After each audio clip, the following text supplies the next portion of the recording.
So hello, and welcome to the latest episode of Dragons of Stormwreck Isle. We'll be getting chapter 3 today, fellas. That means we're at the halfway point of this adventure, which is kind of interesting. It's a nice, short and sweet thing. I've been having a blast. I've been enjoying all of the roleplay. And let's say hello to our cast. I'm gonna roll a pyramid and see who's gonna go first. 3, Nooch! Ah, You start us off. Say hi. hi. I'm Nooch. Everything's going good. I got a haircut since the last time y'all saw me. Woo. Wow. It was only I'm yesterday. also testing out saying this y'all thing since I'm a southerner. No. I'm That's about often all I got. So let's Okay. roll. Bless his heart, right? Oh, there it is. All right, Bless your heart in the comment section. Ricky. All right. Ricku, you're up.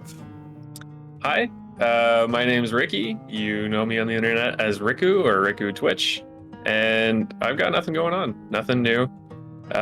Still have, you guys might have seen in the last episode, I'm still sharing GoFundMe for my friend's dad, who's, making his miraculous recovery from multiple strokes. I appreciate you guys liking and retweeting and doing whatever you can just to at least get the word out there. It's meant everything to me. Yeah, that's what I got going on.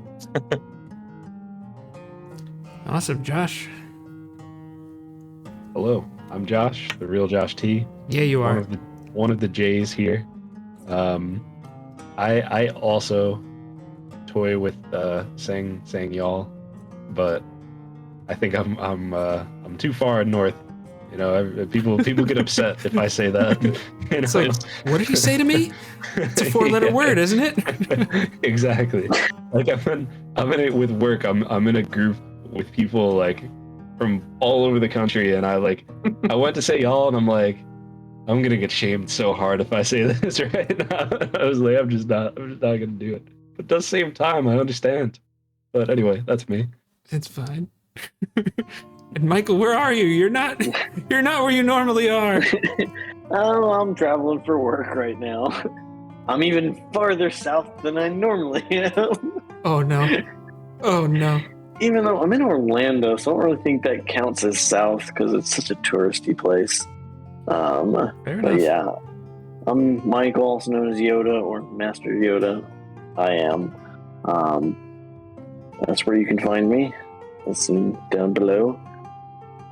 We can find you in Other than Orlando. lots of work, I don't really have much else going on. Did you get a haircut too?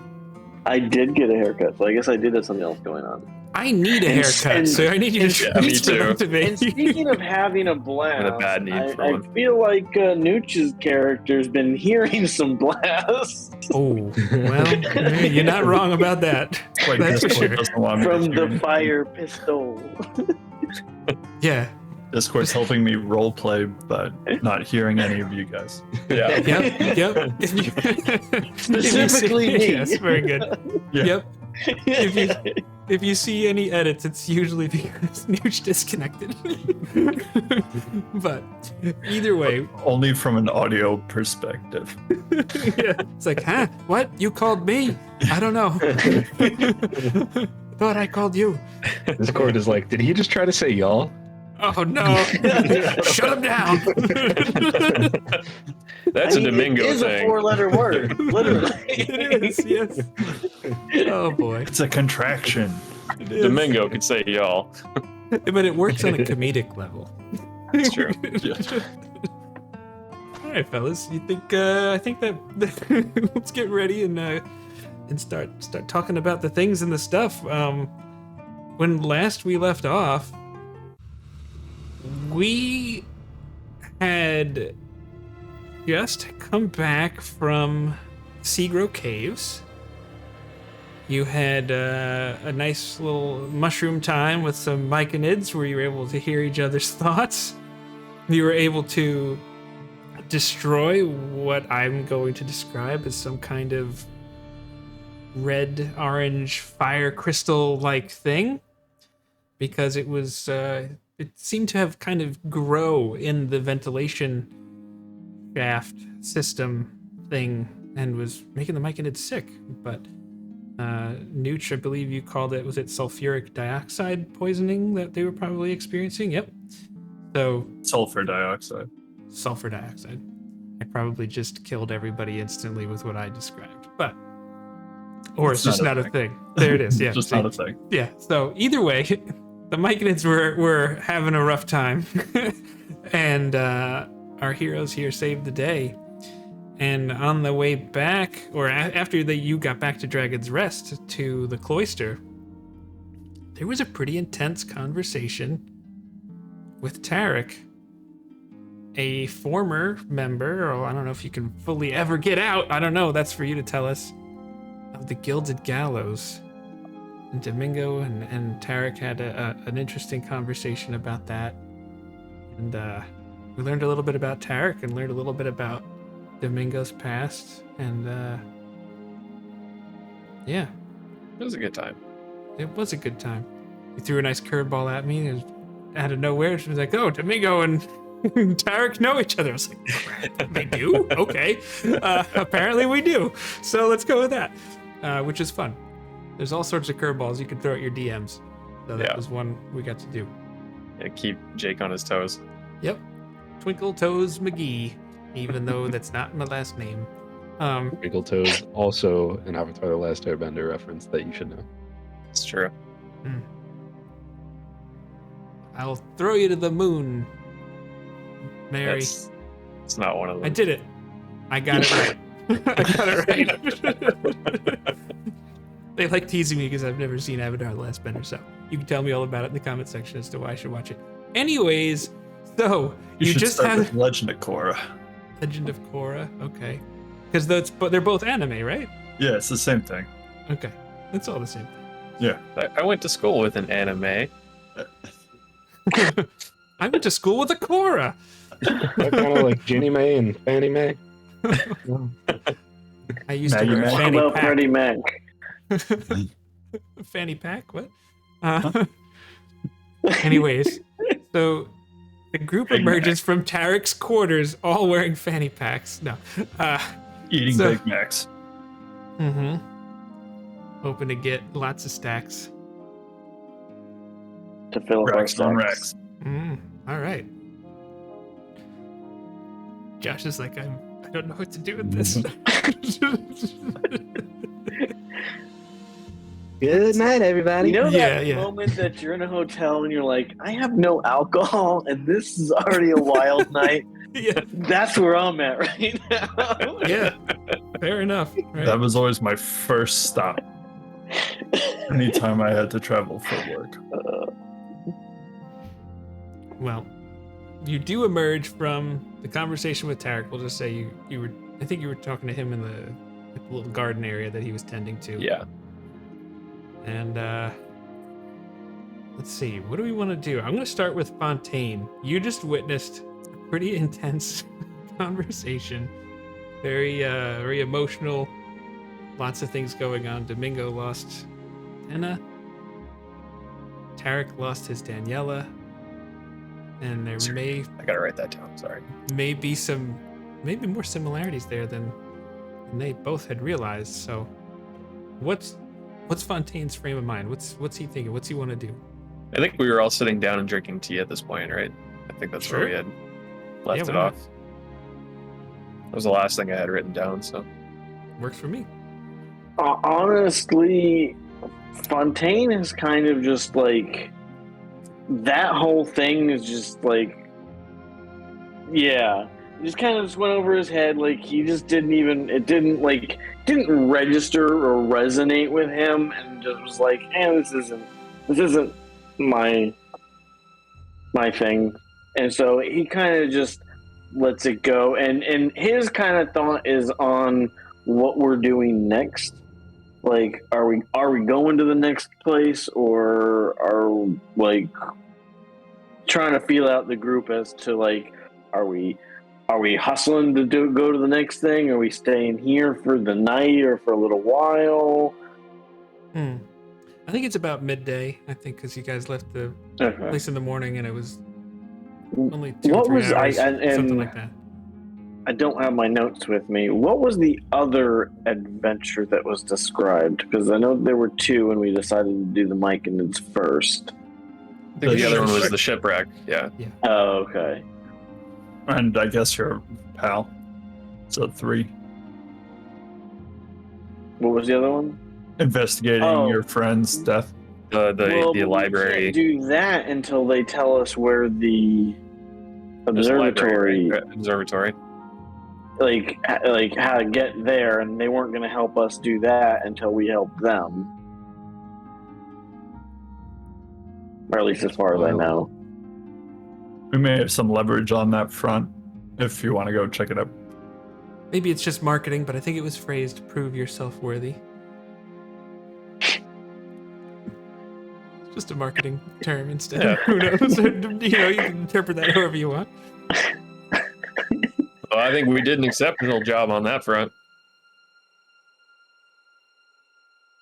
I don't know about y'all. Oh no. You're in the south of Canada. Well, Domingo is like south Sword Coast, so South Central Sword Coast. Central Sword Coast. all those accents more, I don't know, Texan, maybe. They say y'all there. Yeah, they do. You have permission to say y'all. Once per long rest. Just like your inspiration. It's a Which, feat you know that what? I took. I know, Michael, you asked me off camera because of how much I've enjoyed your roleplay. All of you have inspiration.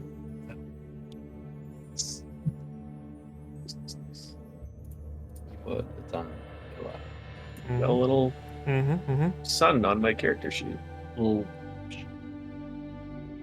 As much as I want to check out the observatory, my friend is no longer with us. And whereas it is important, I don't think it's as time sensitive. I don't know what all is going on with the shipwreck, but I feel like that might actually be more time sensitive of a situation than my Might help research. answer some questions about, you know, the dead folk rising up out of the water. If these kobolds are in imminent danger, then might be worth checking out. That's kind of my thought. It may help us uncover some clues as far as your friend Fontaine. That's true, because it would seem such a coincidence that these different things are all happening around the same time and to not be related. It's a small island. My sentiments. A lot of weird stuff going on at once. Might be right. Do you think we should head straight there, or do you think we should kick our feet up and have a drink or two? I'd say we've earned a drink or two and we can set out first thing. question for the DM. How long would it take us to get there based on what we know? The island's not very big. Probably similar time to how long it took you to get to the Seagrow Caves. Maybe a little less, actually. So like a 46. few hours? A couple hours, yeah. Couple hours. Okay. If you went by boat. Zugarth, you've been exceptionally quiet.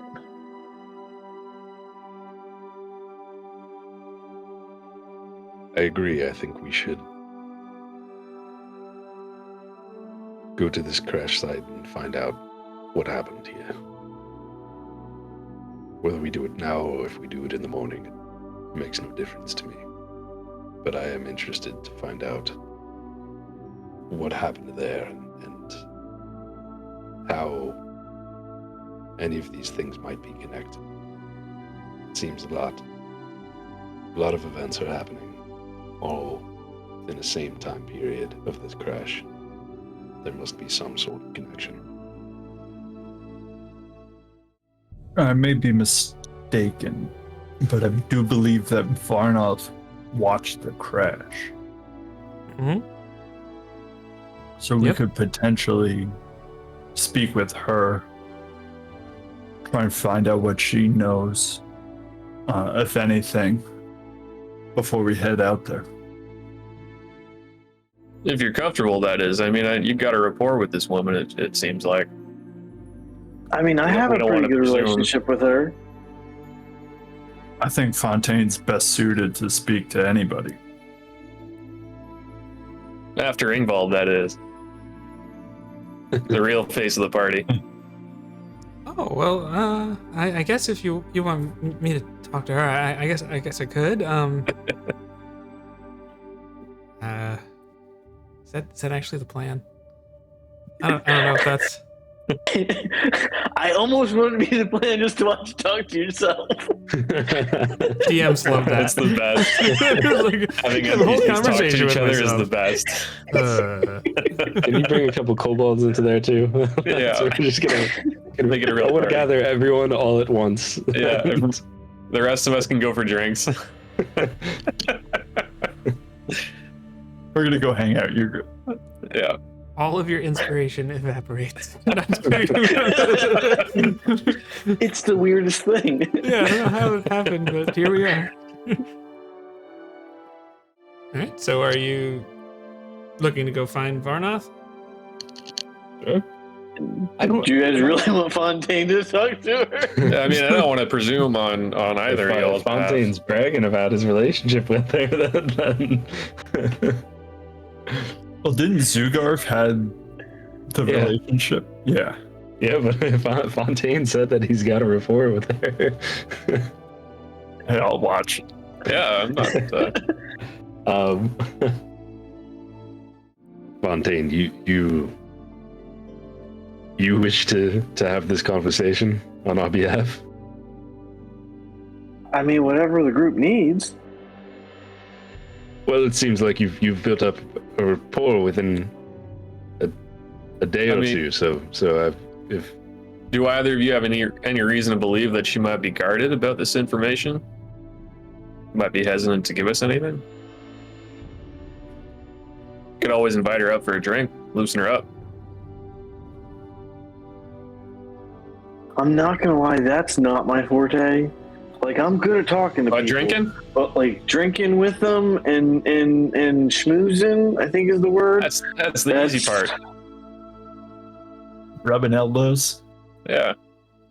Rubbing elbows, yeah, that's just not like which elbow do you even use? Watch the weenus.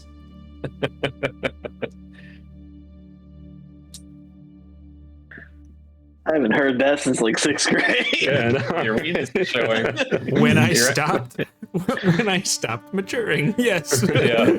Your epidermis is showing. What? Rubbing elbows. I mean, I'll go find Varno.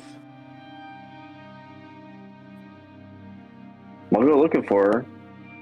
Are we all going? Like I figured we were all going. Well, and Fontaine sounds like he left.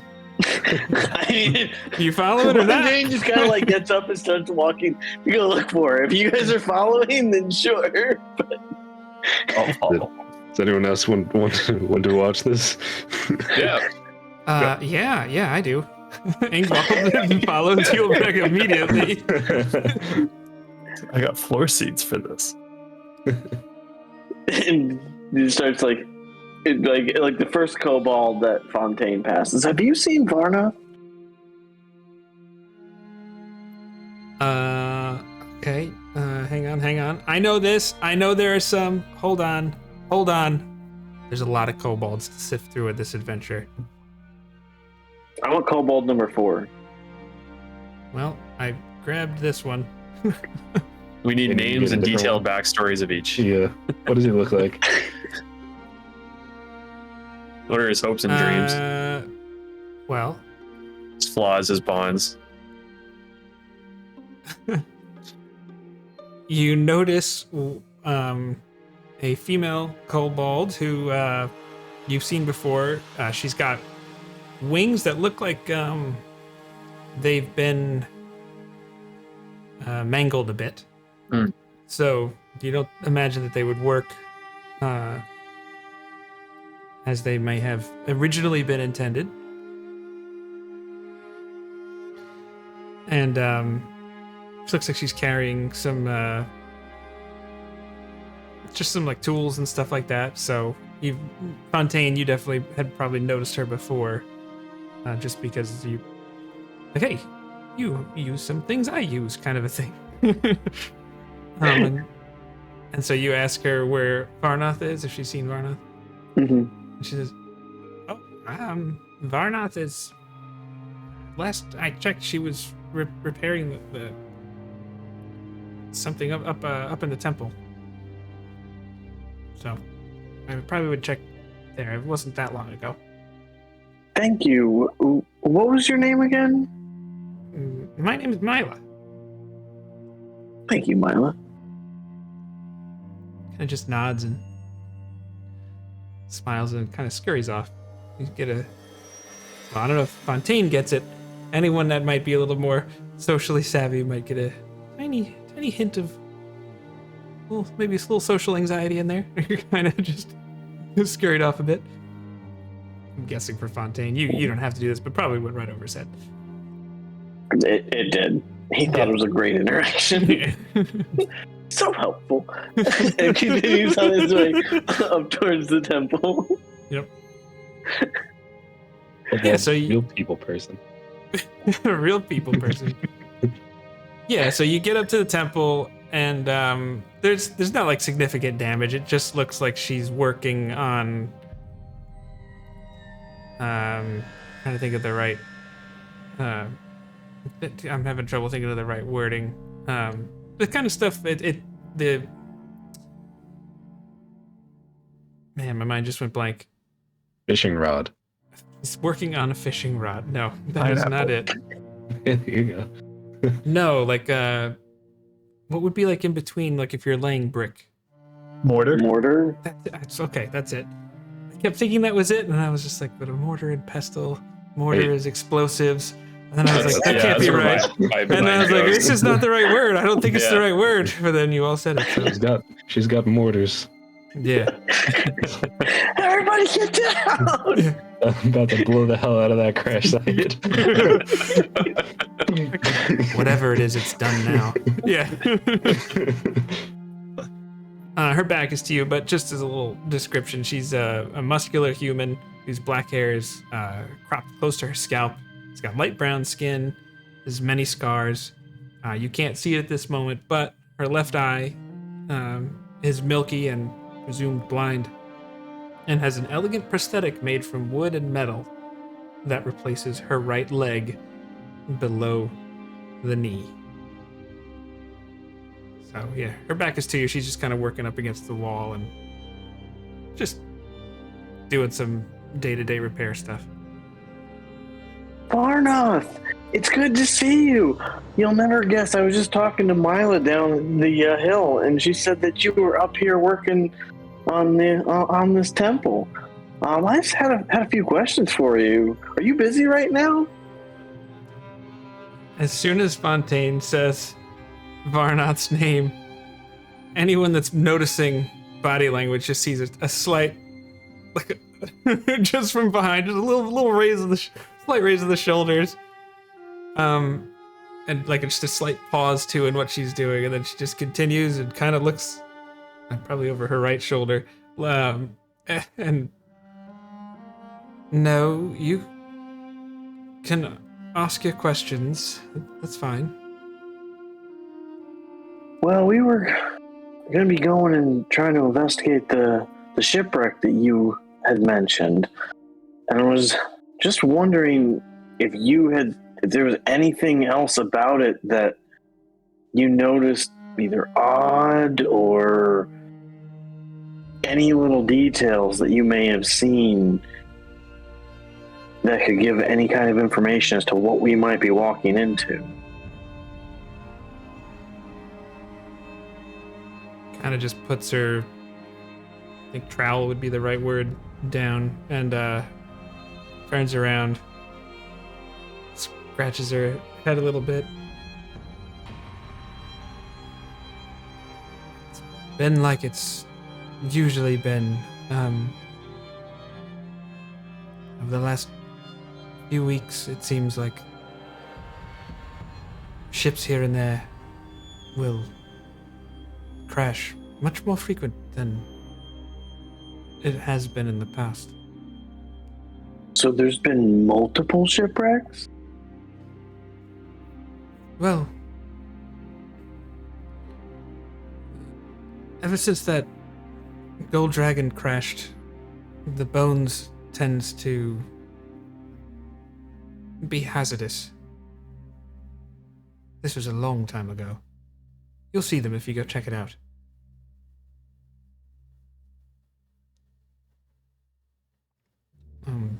How long have you been here?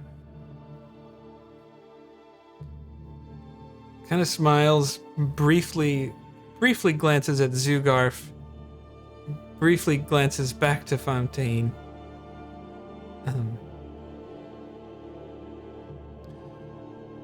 Just so I get timelines right. Zugarf. How long has Zugarf been? I think you know the question. I don't have to phrase it, so that's background information. Let's call it.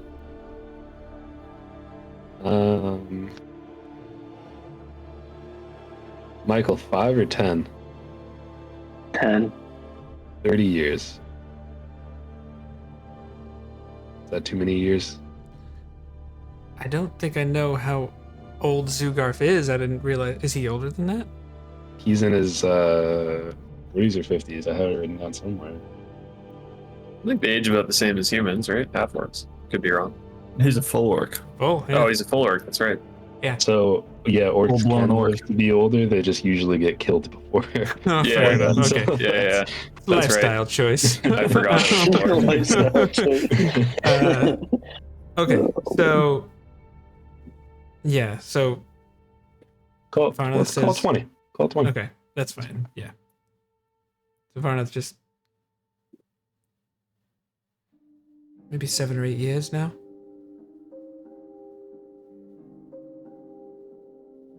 And no one's put up caution tape or anything. Not exactly a lot of civilization around here. But you can't see an island and you crash into an island. She kind of shrugs. What brings all of these boats here? I don't know, actually. Not Are they one for coming to the exploring. island, or are they passing by and being destroyed on the way through? Tales of riches to be found would be my guess. There could be trading vessels. The one I saw actually veered off course and just crashed right into the bones. Did you see any movement on the ship at all? It's too far away for that. How many of these wrecks have you actually investigated? Or do you just watch them crash and leave it? She taps her right leg on the stone and says, I don't explore much.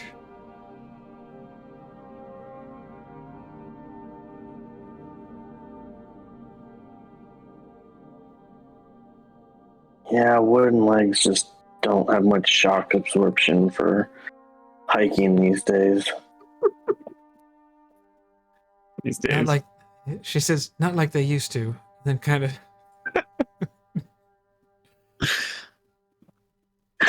I'm not gonna lie, okay? When she says that, Fontaine kind of nudges Zugarp a little bit, like, see? Rapport. He doesn't say it out loud. He kind of like nudges him, kind of like, he kind of like gives him a little nod. It's like what I tell you. Look at her. She loves me. Never doubted you for a second.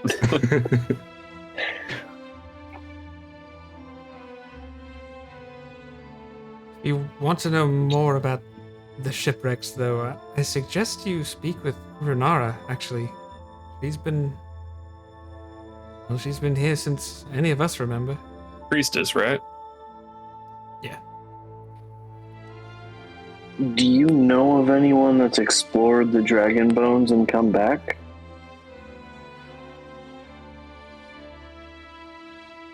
Great question. I think there's lots of things that happen on this island, but I don't know of anyone personally.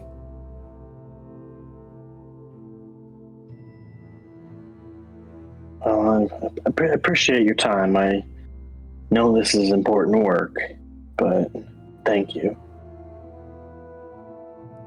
When you say it's important work, she kind of just shrugs and picks up her trowel.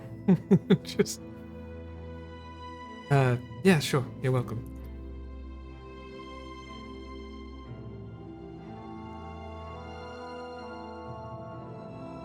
Just for canon purposes and fixing this now and not next session, it was actually closer to somewhere between 12 and 15 years, not 20 or 30. Okay. Sorry, I have You're two good. notebooks here, and both of them are the wrong notebooks. All good. I did that last session. The important session for me, RP wise.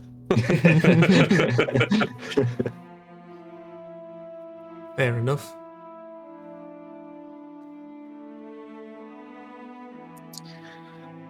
Well, we won't bother you, but you know, we're not going to be leaving for a while. So if you got anything else you want to share with us, be mighty helpful. And if there's anything else we could do for you while we're still in town, I can't speak for everybody. I think we're going to grab a drink. If you wanted to join us, offers there, no pressure. But I think we might take a night, get ourselves settled, get our minds right before we head out.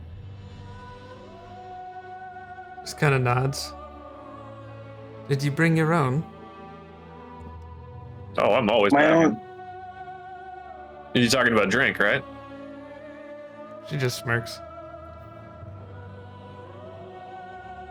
Never without. If you'd like some help, I actually do have some skills and tinkering around with buildings and things. I even have a trowel myself. Oh, He's rummaging around in his bag. no. That's... The reward is in the work.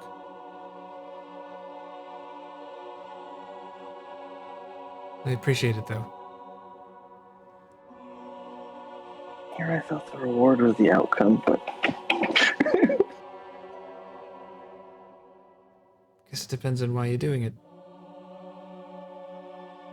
Why are you doing it?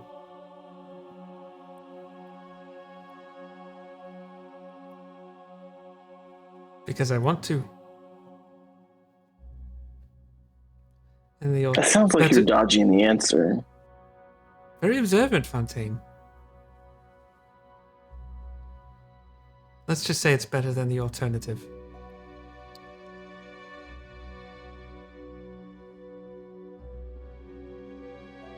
You can see that Fontaine does not get it, like, at all. But he doesn't say anything.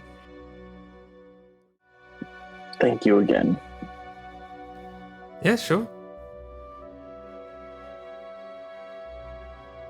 And Fontaine will, like, turn to kind of leave, but hope that you guys are, like, not, like, waiting for him to go first, because he's not really going, he's just kind of turning, so that way everyone else will turn and go. As we turn away to go, I just say, General, give her a nod. What do you say? General, give her a nod. Yeah. When you say general, she had turned to start working again. She stops and looks at you pretty intensely for a moment. Yeah, she does.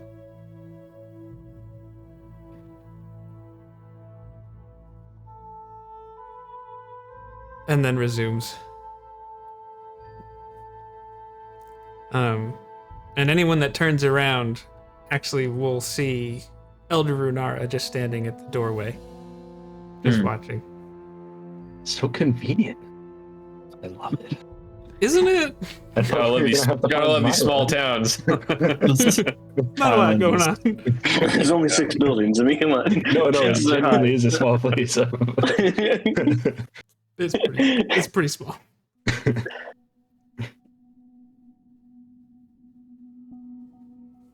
Fontaine didn't offer to lead this conversation. I don't know. You're leading the way. Oh, that's good. He doesn't say he had rapport with someone. Okay, this is not who he said he had rapport with. He did great. Unless Hilbrick is the one who kind of has the relationship there, would Hilbrick naturally kind of take the lead on this, or? I mean, I came here to speak with her. Mm-hmm. That's since been derailed as far as he's concerned because there's more pressing matters at hand. Yeah, I mean, so I guess everybody would see this if nobody else walked up ahead. Zugarf would take the lead. Just say, Hello. Good to see you. She just warmly smiles and nods. Yes, it's good to see you too. I hear you come back from the caves. We have. And how did that go? I believe it went well.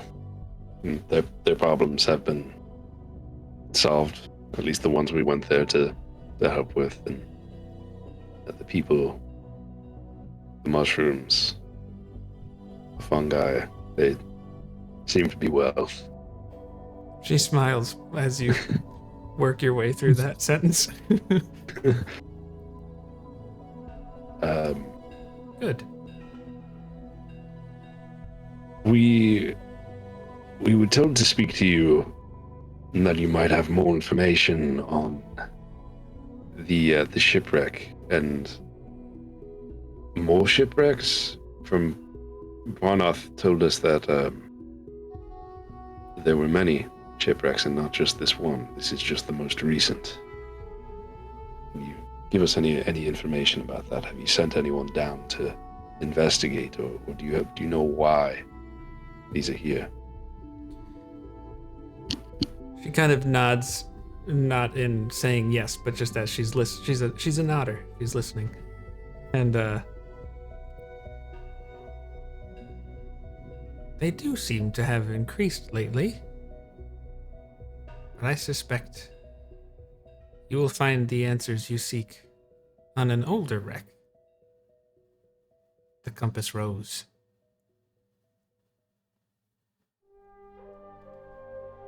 Why do you suspect this? She just smiles. We all have our secrets, Zugarf.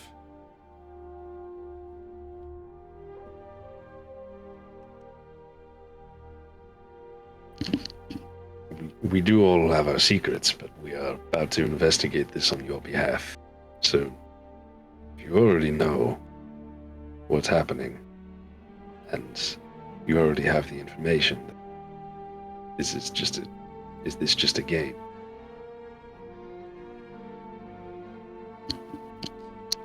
With all due respect, if you're about to give us this gods work in mysterious ways kind of spiel, I'm not here for that. We need to be armed with as much information as possible. Sorry for being blunt, but if we're going to be looking into this for you people.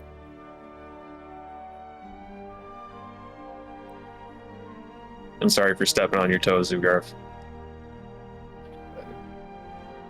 I agree. I not to be rude or anything. We mean no offense, but if you are purposely holding back information, our only reason for checking on this wreck is to help you. I just don't understand why.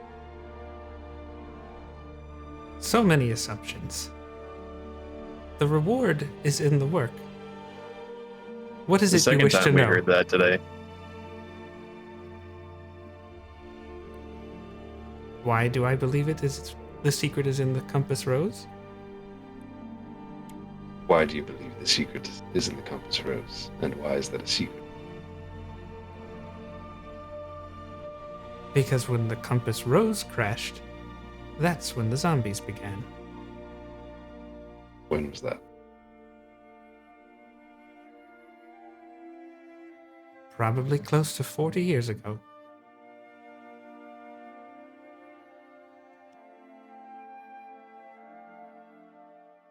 Just quick player thing. Yeah. Didn't they tell us that the zombies started at this most recent wreck? It's entirely possible that I have given you bad information previously. So, Okay. I know the information I'm could giving wreck on you that. I'm now just- is accurate. Yeah. So Okay. the gold dragon is the most recent wreck. No, the gold dragon died there a long time ago, and their bones are still there, and that's what Is tends to supposedly be the causing the agent wreckage. of crashing. Yeah. Yeah. Okay. So I thought the bones was just like a nickname for the coastline. fair enough. Fair enough. No, it was an actual gold dragon that died in that If it- spot. Crashed 40 years ago. Why has no one explored it or checked it out since?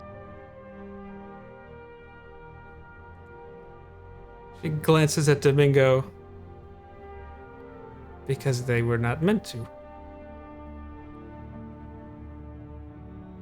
If the reward is in the work, you should work with us. Who says I am not? You're being real cagey. Speaking in riddles, We could leave. I mean, you know, we've got no obligation. This isn't our job. But we're here and we want to help. Because we see your people going through a trying time right now. You are under no obligation to help us. Are you benefiting from this somehow? She giggles. And how am I benefiting from this? That's exactly my question, which you're not answering. Are you benefiting, yes or no? You didn't give me From a yes what? or no. From these undead rising up. I don't know. Oh yes, I we couldn't love tell you. having undead come on our shores. It sounds like you do. very You're not, astute, you're not in a Domingo. rush to get rid of them. We're trying to help. Why can't you guide us in the right direction? Like saying, going to the Compass Rose? What is it you wish to know, He is Domingo? good. Why hasn't it taken it? Why has it taken so long? Why has it taken 40 years? Because everyone walks a different path, Domingo. you, Domingo, if it's because there's been no people- one to go check it out, you could just say that. Perhaps. Perhaps not. Or perhaps this is merely a trial. Something meant for us. From a greater purpose. Domingo walks away from this conversation.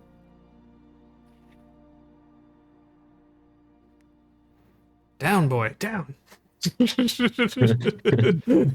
the I phrase couldn't help the myself, reward is sorry. in the Boy, who let the dogs out over there? Huh?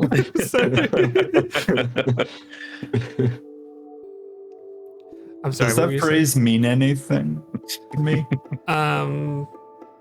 The reward is in the work. Sure. Roll a religion check. It's gonna be very low DC for you.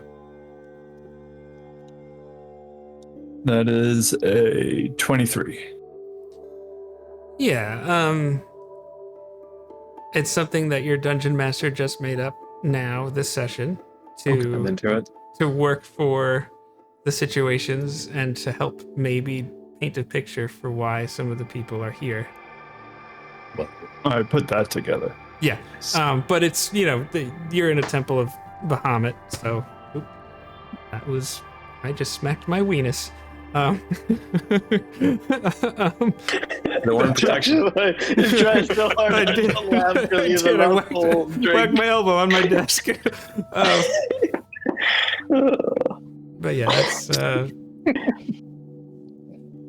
that's pretty much all it is. It's just like certain actions and things are the reward is more than the desired outcome. It's what you learn on the journey.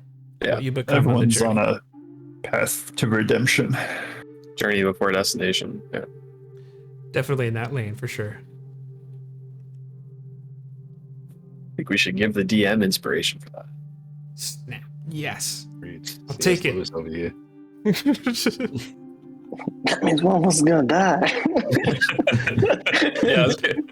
That Mike will could've be killed like, us. I'm going to use my inspiration on this, and I'm going to use mine to cancel it out. Oh, like, oh, that's just mean.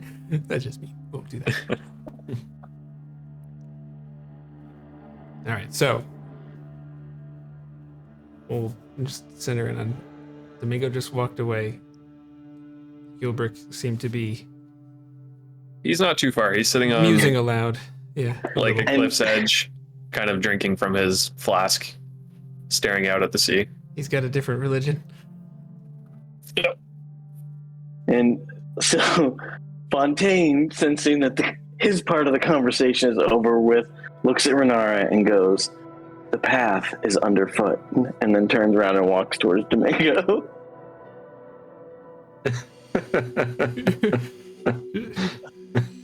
He nods. Hold on. Was Fontaine trying to be funny, or you just having fun with this? No, right? No. Okay. He was Okay. he was honestly trying to come up with something clever that would leave her No, that's guessing. how it came off to me. Yeah. She just kind of gives like a little patronizing nod, but appreciate the effort. Trying to be as polite as she can. Just- And he left thinking it was a good nod and got her.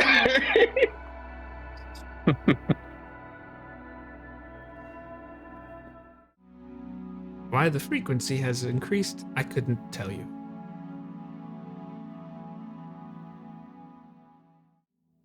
So, your advice is to find the compass rose and Uncover its secrets.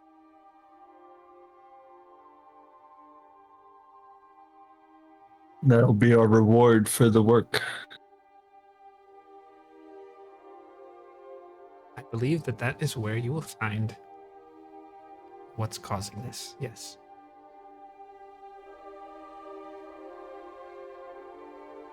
all right. And my lady, forgive me for if I came off as rude or seeking offense. When you told me the compass rose, where we would find our answers there, and then when I said why, and you said everyone has their secrets, it was a little sus. But I understand.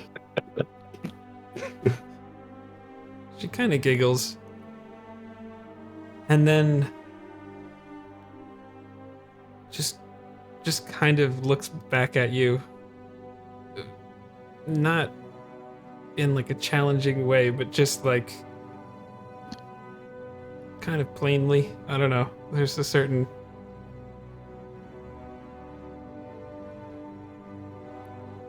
well, if you wish to go, you may use our boat. If you wish to leave, no one will blame you.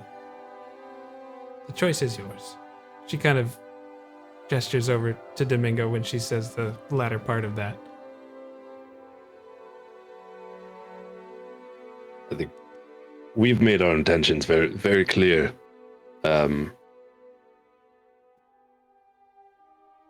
My friend here just wanted the same clarity.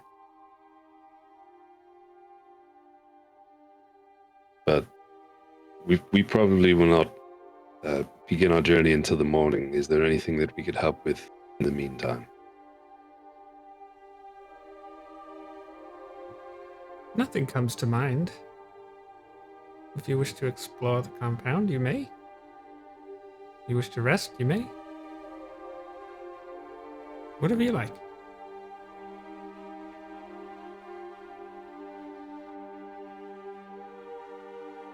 He just gives her a nod. Walks over to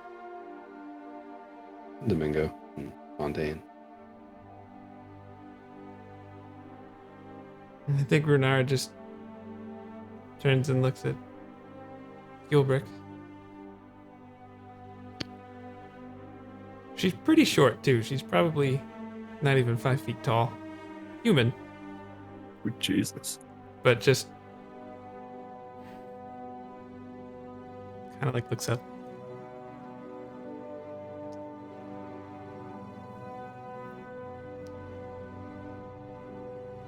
Doesn't say anything, just kind of smiles.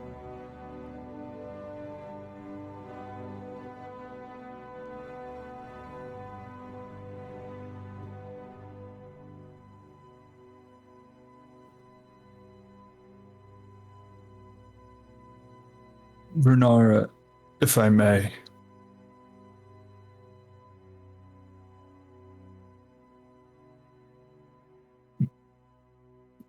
Do you believe that this will lead to me realizing my destiny?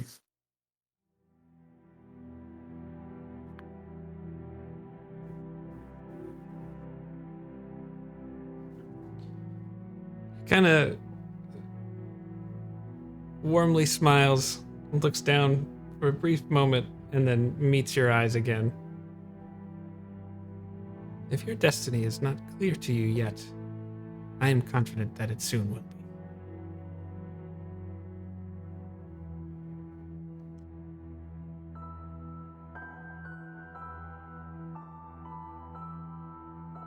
I'll just deeply bow. Say thank you.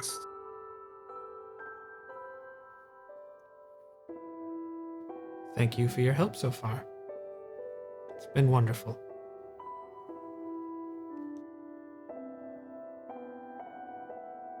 May this next venture be just as successful.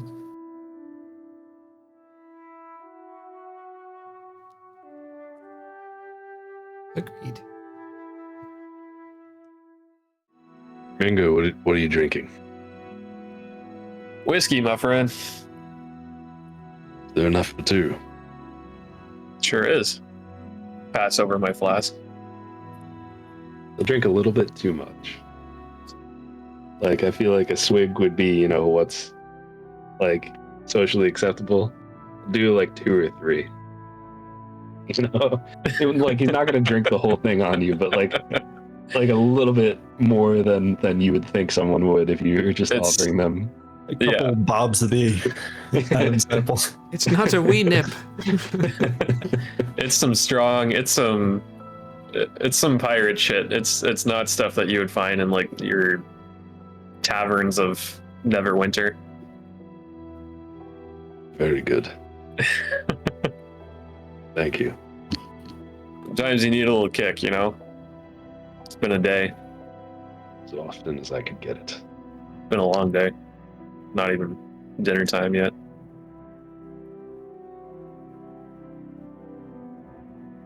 Did Hulberg walk over to us, or did he still stay over there?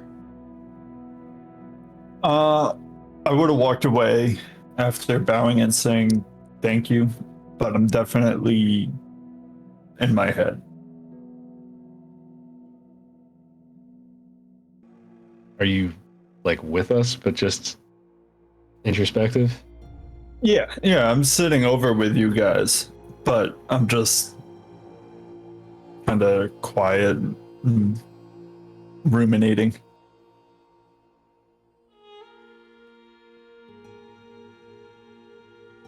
So does everyone think we should leave tomorrow morning?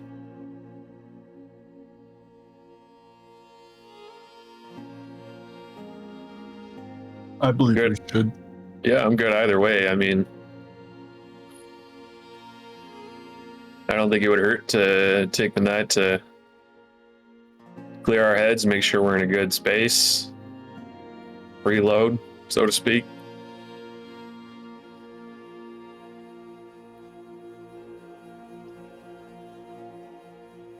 Sounds good to me.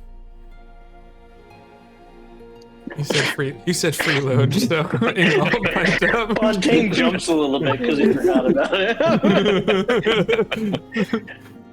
What's that scene? There's something that I'm thinking. Is it from Community, or is that where your head went? I was thinking of The Office, like Angela sneaking up on Dwight. I don't know what I'm thinking of, but it's someone. There's like a GIF that's very popular. It's someone going like, yeah, like, and it's someone popping up right next to them. I don't know what it's from. I'll find it at some point and share it. Oh, does anybody have anything they want to do, or do we want to like fast forward? I think Fontaine is good to fast forward till the morning, till we leave.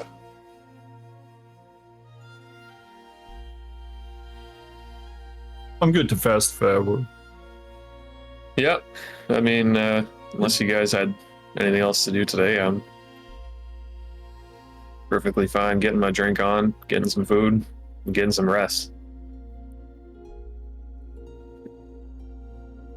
That sounds perfect to me. Preferably in that order. Agreed. Yeah, we can move forward to that if you'd like. Metagaming, which is it's referenced on page 235 of the DMG. There's about 5 sentences there, so that's great. Yeah, metagaming is essentially thinking about the game as a game. Biggest way that I would think of that is using player knowledge to determine player character decisions instead of making a decision based on all of the facts that my character or this NPC would know. Well, I know that trolls get hurt by fire. My character, who has never even heard of a troll before, and it's totally fine if, like, in the folklore of your game, if like, oh yeah, trolls are hurt by fire. It's totally fine if people know that. But in this situation, character has no idea, player knows. They're gonna burn it with fire. That would be metagaming. It's like, really? You're an ice wizard, and you're gonna, for no reason at all, even though we rolled and you failed your survival check or your nature check, whatever you want to make them roll, you're gonna shoot him with fire this time. Okay, yeah, it's metagaming. Yeah, typically it is associated with the players. Like, players, oh, I've got such metagamey players at my table. Like, you'll hear Dungeon Master say that. It's like, you know what, DM can do it too. It's not always a bad thing. I think there are some situations where it actually can be good. But like you referenced with the troll example, you're giving yourself an unfair advantage based on something that you know and not what the character knows. Yeah, absolutely. It could really take away from the fun of the game. It's not always necessarily going to take away from the fun of the game. Sometimes it could help. But a lot of the time when you hear about metagaming, people are complaining about it, whether it's DMs, players, or cats and dogs. Don't forget to smash that like button. So it is the morning of the next day. The whole day is there for the taking. You're allowed to take the boat and journey to the Gold Dragon Bones and find the Compass Rose. Because, taking a boat to something that wrecks boats sounds like a great idea. Yeah, nothing could go wrong, right? Not at all. Not at all, y'all. Nothing can go wrong. That was the long rest, y'all. Oh man, we're in a fun mood today. All right, so you all pile into this boat, the same little rowboat you had used to get to the caves, and it's not that far. It's only a couple miles, 2-3 miles away, and the trip takes not even 2 hours to get there. It can go around a little bit. If it was a straight line, obviously, it would have been a little less, but it's not. So, as you approach a wrecked ship up against these bones on the island, waves lap against a derelict ship logged against a ridge of rocks and enormous dragon bones. A faint odor of rot wafts on the sea air, along with the sound of screeching seagulls and the roar of the surf. A tangled mess of tattered sails and rigging hangs off the starboard side of the main deck, offering one possible way to climb aboard. At the stern, you can make out a gaping hole in the hull beneath the waterline. Wait, at the stern? At the stern. That's the rear of the ship, right? Yeah, Yeah. Weird, right? that's why I said it. Mm-hmm. Boom. So this is where you are. Only one way to climb aboard. It's convenient, isn't it? I was more just double checking. I was thought it as I was reading the box text. But yes.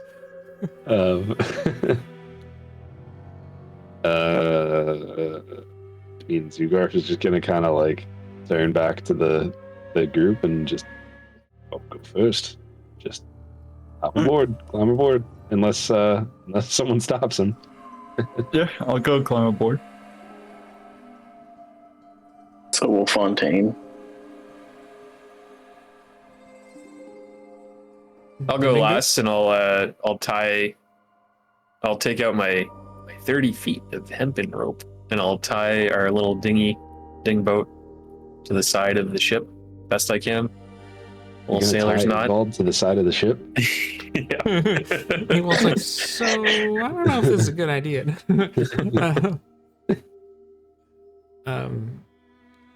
Yeah, so obviously there's a lot of sailing knowledge here, so securing the ship is very easy to do. Hilbrecht, do you want me to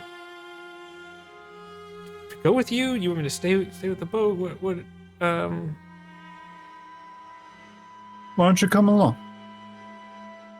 his eyes kind of light up a little bit, like, okay, yeah,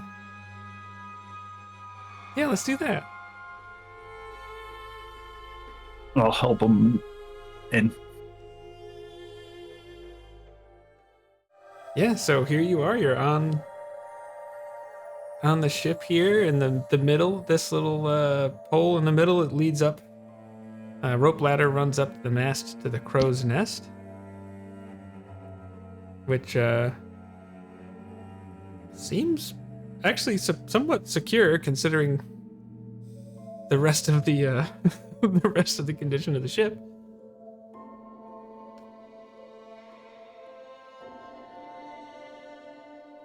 You've got steps, on either side there, and 4 doors, and there's a grate there, and then some stairs leading down in the middle of the ship as well.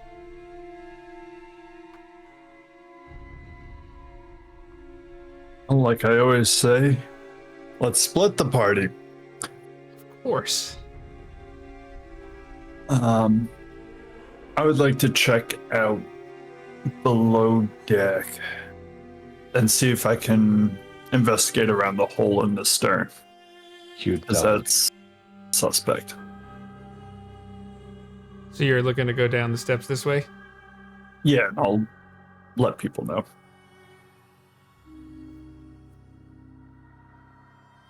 Engwald's gonna follow you. Anyone else? Yeah, I'll follow. Yeah, I think we. So will Fontaine. Zugarf is take not. up the rear.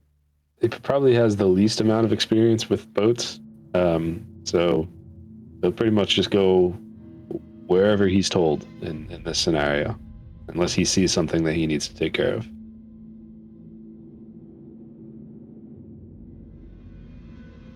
Okay.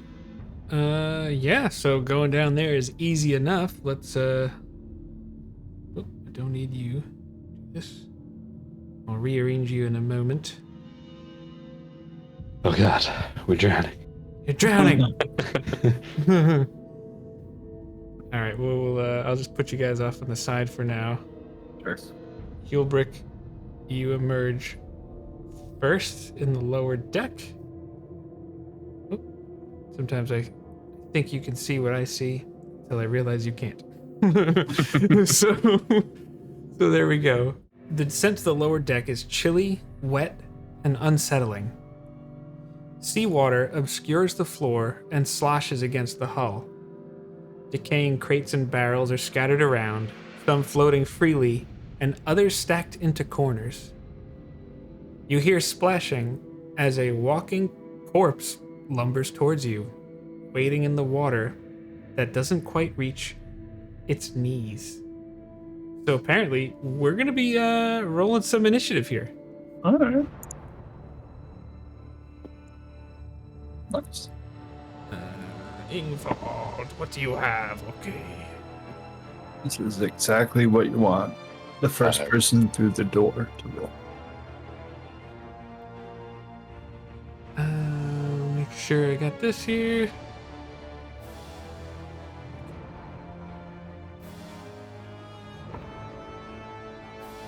It's so funny when that happens.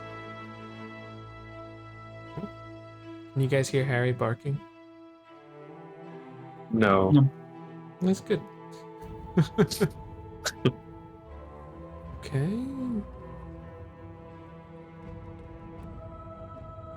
All right, what everybody get? I got a 5. Okay. I got a 3. 3 for... I'm gonna put you at 4 because Ingvald also got a 3. I had a natural 1. Yeah, Plus but 2. you're Heelbreck and he's Ingvald, so. Oh. Domingo. 13. Okay. Rolled a And 9. Fontaine got a 9. Or did I? Maybe that wasn't you that spoke.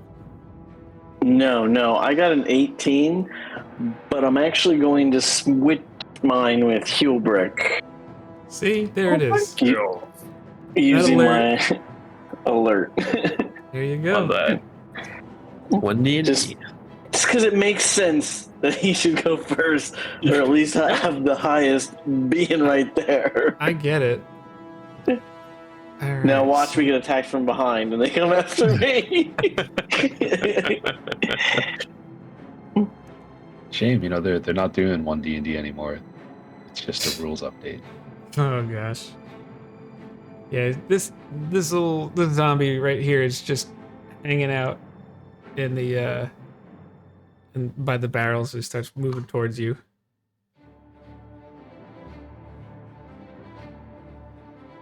All right, so Heelbreck, you're up first. Woo! I'm gonna make sure. Okay, yeah. So actually, this is something I should have noticed or should have mentioned before. I apologize.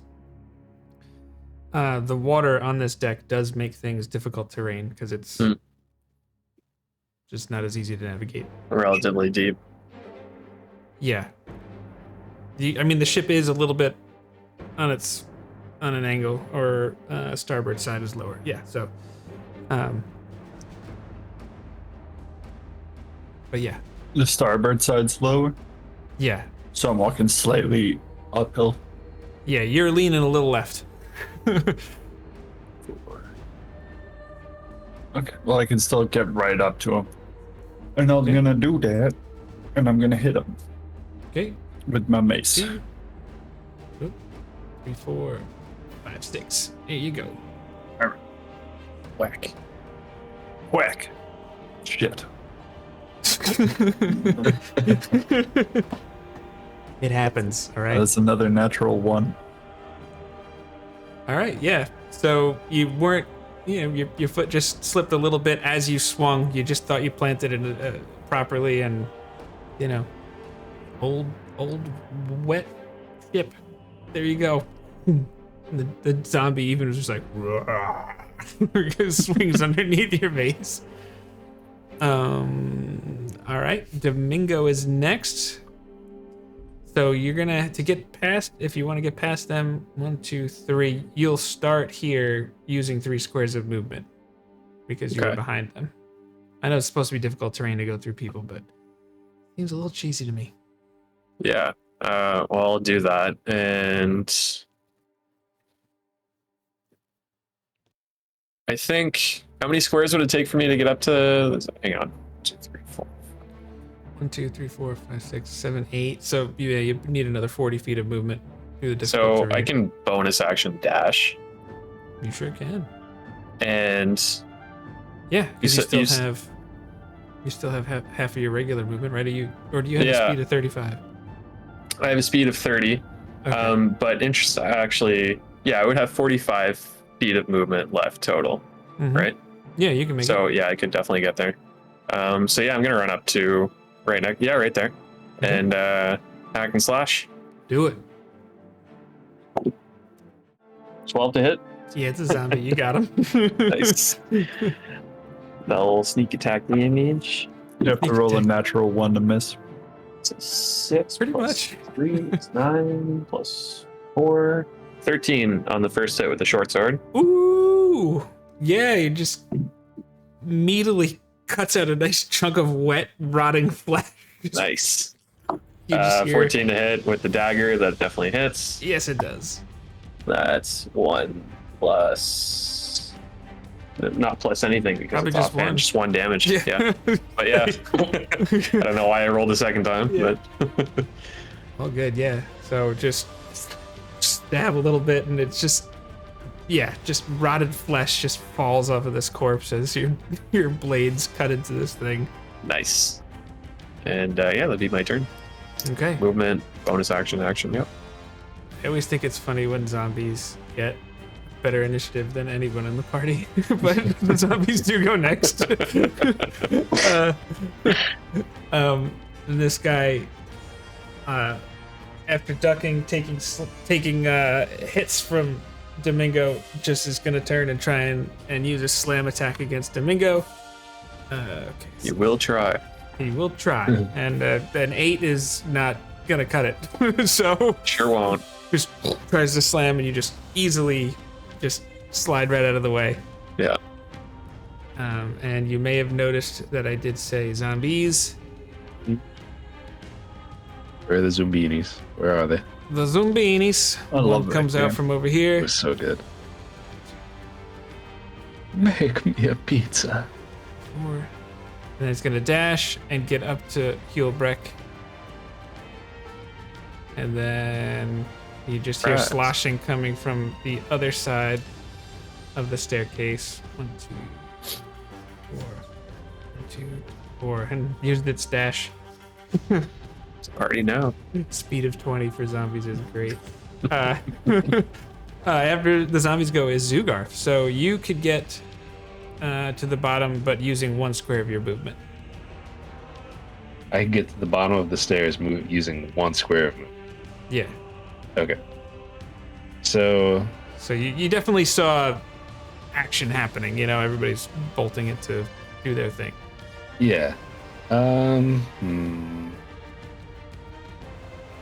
Yeah, it's And everybody. you notice the zombie is there too. So Yeah, no, I was gonna like, can I jump from the stairs diagonally and go to that one up top? But I'll move one space forward, or I'm sorry, to the right, yeah, and I'm gonna attack that I see you. zombie. I knew what you And- meant. Thank you. Yeah, I'll do it. I'm gonna use a reckless attack to give myself advantage here, even though I need to roll a natural 1 to miss it, I think. But we're partying. All right, that's gonna be 21 to hit. Yeah. 6. Oh. That will be 11. Yeah, 11 points of slashing damage as I Heck yeah. swipe at him with my claymore. I love that you call it the Claymore so much. I just do. I can't help it. Yeah, you're the sword just. You slashing? Are you stabbing? Like, what are you doing with this thing? Stabbing. This time, yeah, just kind of like moving down, move past it, draw the sword and just.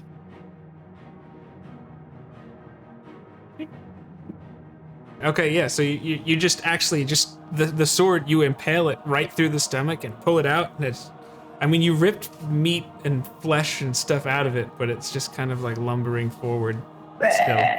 Yeah. Pretty much. Claws. All right, that's it. That's all I can do. So we will end my turn menacingly. Menacingly ending the turn. Love it. So after Zugarth goes, Fontaine. So you could get to the bottom using 2 squares of your movement. I'm just gonna get to the bottom, and I mean, I'm gonna kind of like, as to get to the bottom, kind of turn and see there's the one right there, and I'm gonna fire a shot at him. Yes. Now it is a ranged weapon in melee, which is disadvantaged, but I'm a gunner. you're a I gunner, don't get so disadvantage. you overcome that. That's pretty cool. That is a 15 to hit. Yeah, you're good. And that is 11 necrotic damage. Necrotic damage with your gun? Yes. Damn. Yes. Okay. And Zugarth is deafened. What? Yeah. So how do you want to do this? What happens when this happens? This sounds like fun. I mean, it's kind of it's more of like I just kind of like come down and I see that Zugarth was just like, or just finished like stabbing and pulling it out right as I come down, and I just kind of just like point blank just blow his head right off. And there's like this like necrotic, almost like a melting, burning kind of thing to the head as it kind of smashes against the barrels there, and just the body lands in a husk. Nice. All right, so that is, I think, just 2 of your movement and your action. So if you want to move more, you can. And then you also have your bonus. Let's go ahead and move me on the other side of Zugarth. To the right, I'm sorry. And then down 1. Like, yep, right there. And that should, I think, use the rest of my movement because it's... and then... Yeah, you're good there, I think. But you have your bonus if you have something. No, I have nothing that I want to do with my bonus action. Okay. Who's up next? But Ingvald, the brave. Ingvald, dagger in mouth, like his mentor, comes down, and as he starts barely using anything, and then just charges the zombie that's going after Shipwreck, gets behind it and swings wildly with his dagger. My hero. He's gonna hit. Yeah, Ingvald. All right. I love it. 1 point of damage. Hey, hell yeah. It's still a hit though. And that's great. Yeah. So he just runs up and you just see him, he just takes his dagger out and just stabs it right in the back, and it must like it like hits the shoulder blade, so it doesn't quite go as far as maybe it should. But he gets there and he just pulls out, and you just see tiny rips of flesh, and he's just like, he kind of looks excitedly a little bit at Shipwreck, like, I did it. All right. Ricky, roll me a dice and tell me whether you get odd or even. Was that a 6 or a 9? That's a 9. Odd. Odd. Okay. Oh, this is so appropriate. This is so TPK. this is so appropriate.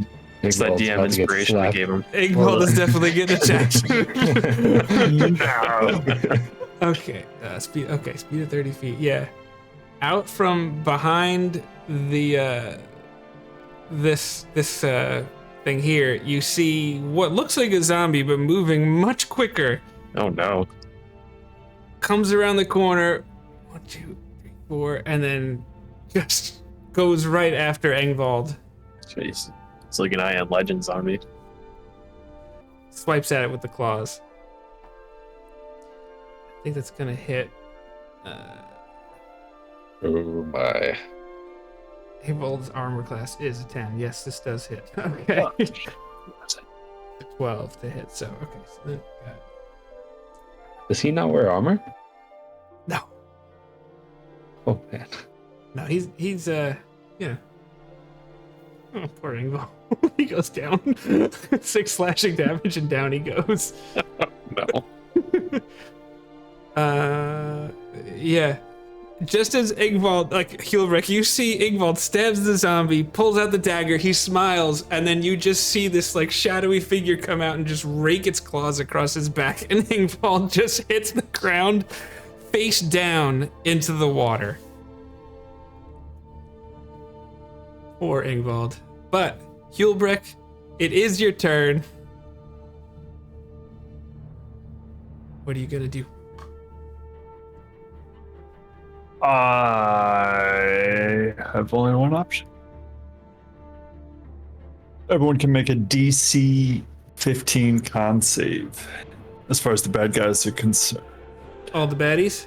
Yeah, Okay. because we are using our channel divinity, Radiance of the Dawn. Yes. Let's go. Okay, so we're gonna start with the one by Domingo first. You got a 15. That's a save. Yeah, it's a 15. Okay. All right. So one that Ingvald just stabbed. That's a 14. That's a fail.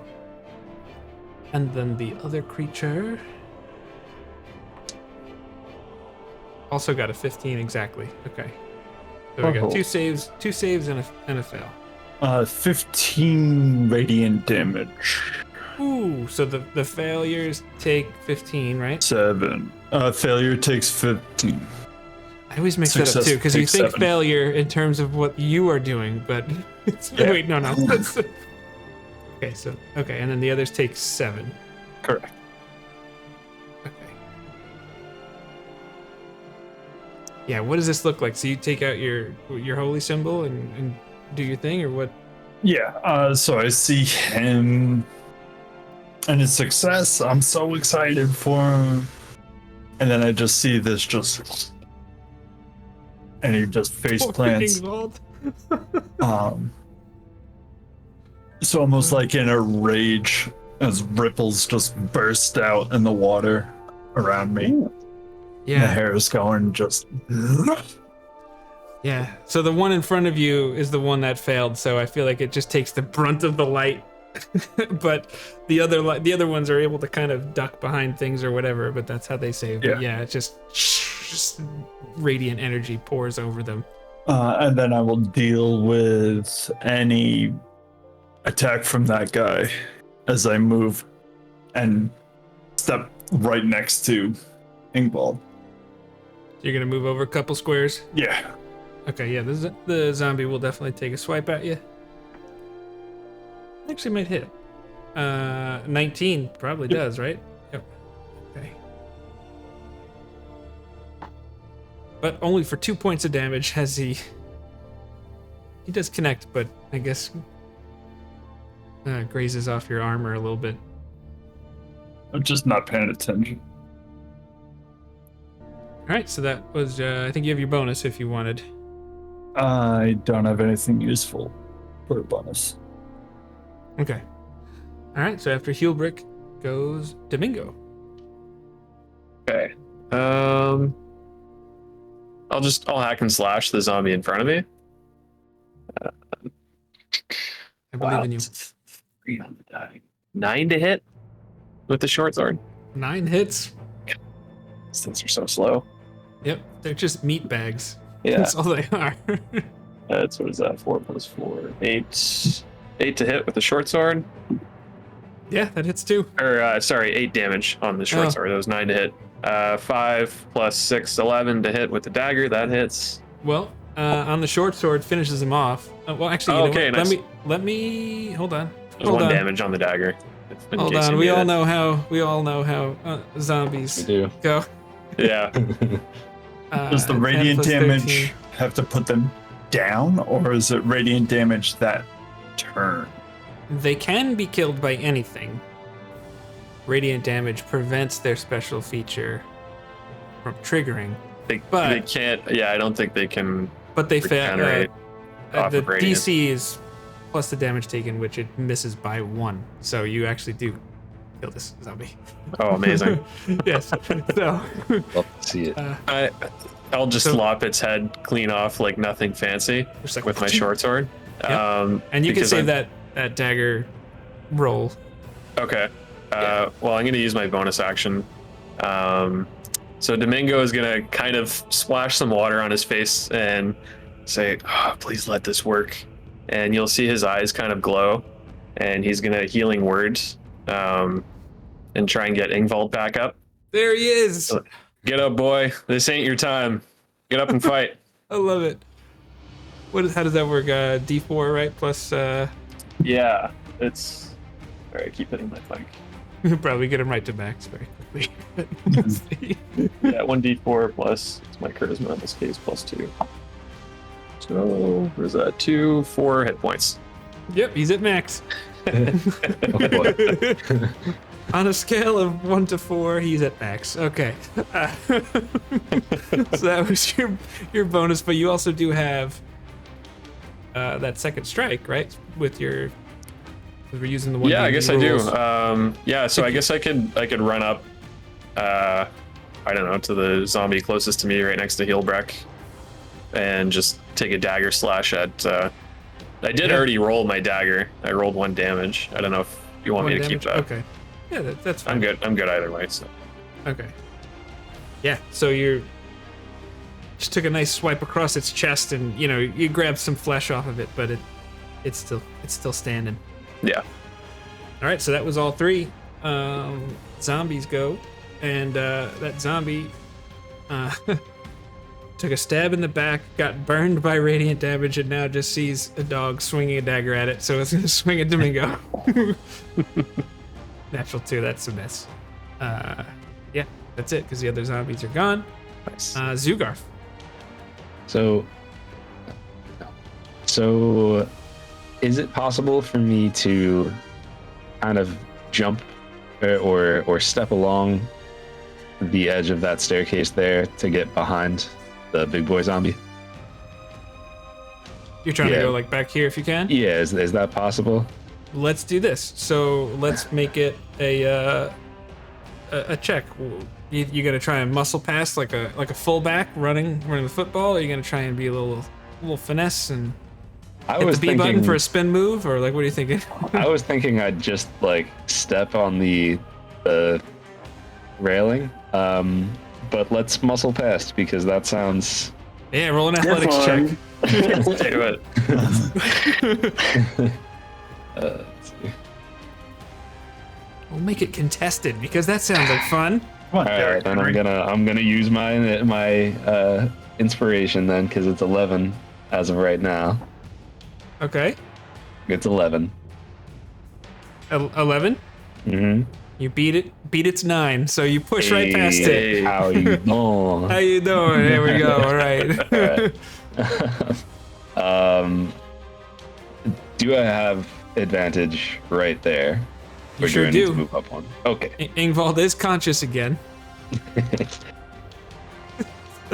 He gives you guard advantage. See, Ingvald, He might did be it. slowly face down in the water, but he's conscious. you did it. All right, I'm gonna try to hit him. Oh, all right, we dropped 1. Doesn't matter. That is a 24 to hit. Yeah. Just Yep. barely. Yeah. You got him for sure. think you hit like 3 And of we them. are looking at almost max damage. Oh, here it comes, baby. That is going to be 14. No, not 14. That's 12 plus 3 is 15 slashing damage this time. 15 slashing damage. Yes, sir. How you want to do this, Josh? He had 15 hit points. Hey, I would like to do this in such a way that Ingvald is showered with like a Walking Dead after they started to care more about the shock value level of like guts and nastiness. Okay.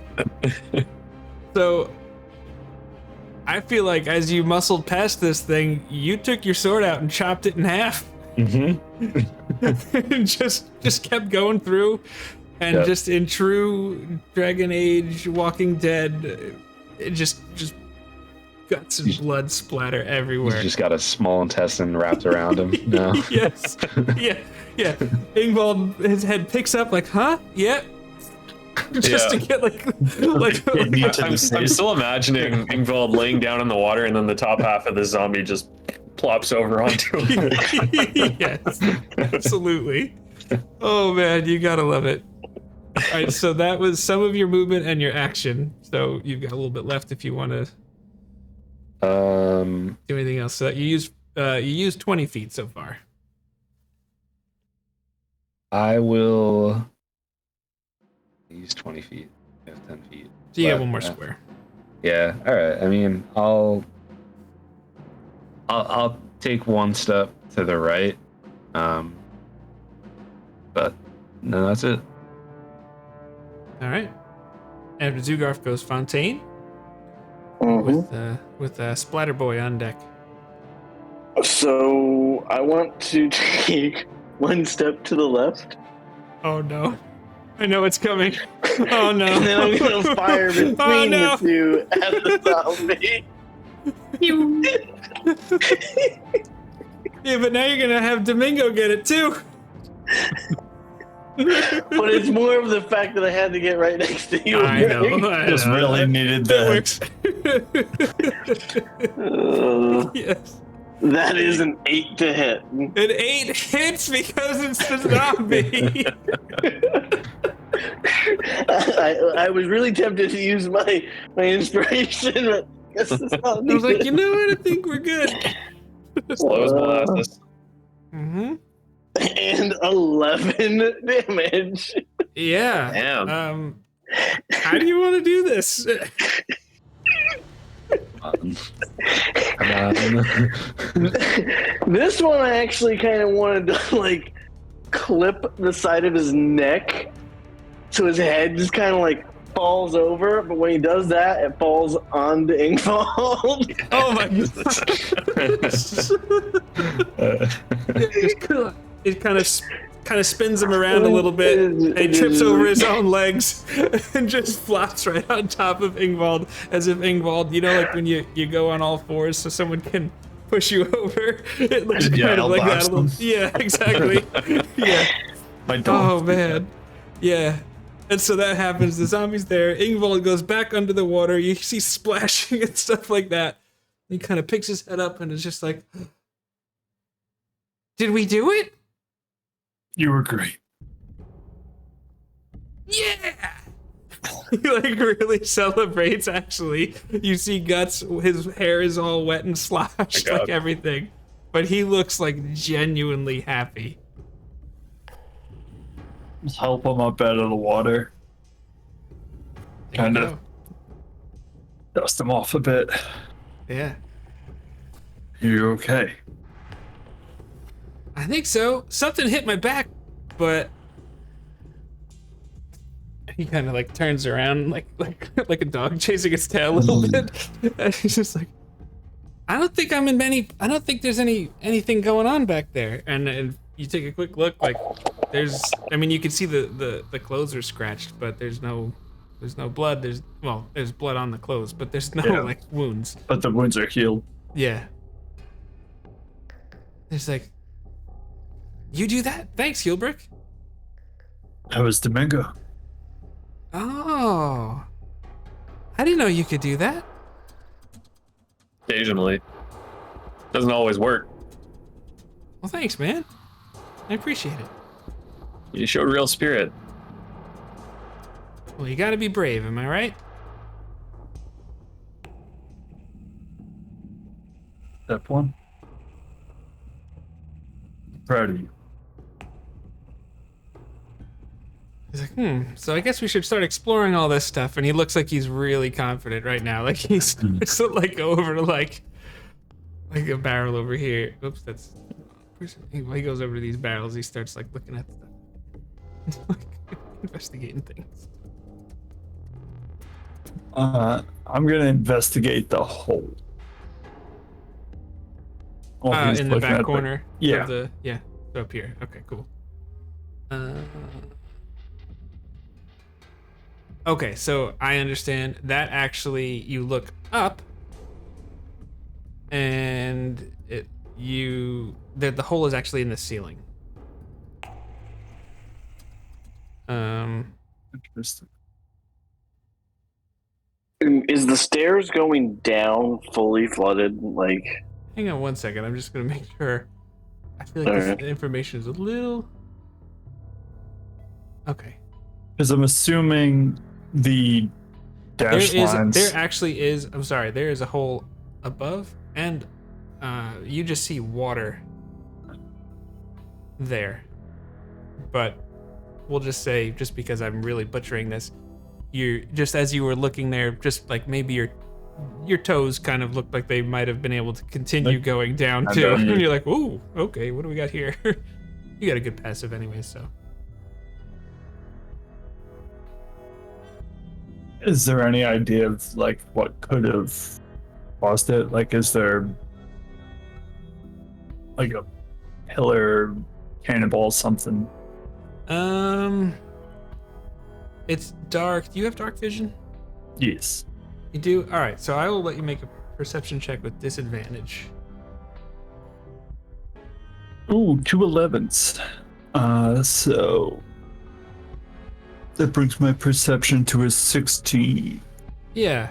All right, so you kind of like, you look up, you can tell there's a hole in the ground. You look through the boards and just a little something about the way the water just like moves a little bit. You think there might be some kind of container, chest sort of thing that is directly where the hole is, but just on the, the next step down, the next, in the hold below. Okay. All right, let's go with, what is Domingo doing? Domingo he was curious about the stairs going down as well, wondering if they were flooded. Yeah, the water it goes right through there, so you would have to go under the water to go down there. Anyone up for a swim? Or would we like to see what sort of cargo they've been carrying?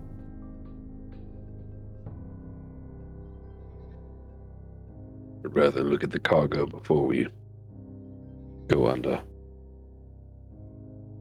Yeah.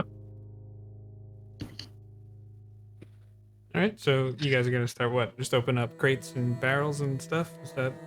Get a general idea what they're lugging Okay. away. All right.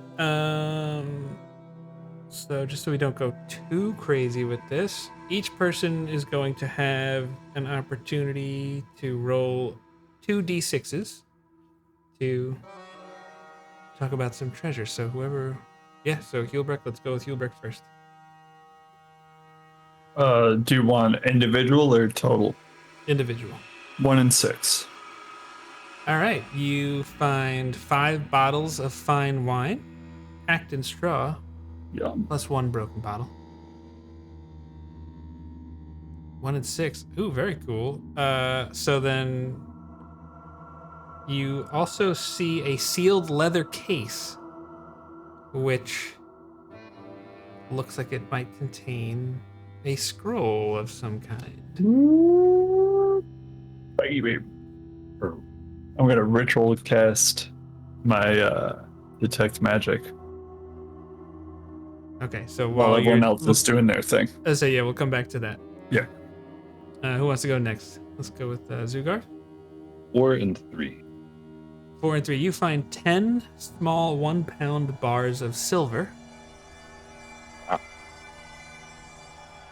And I wouldn't say a 1 pound bar is too small, but Well, it seems like a hefty amount. 10 pounds of silver.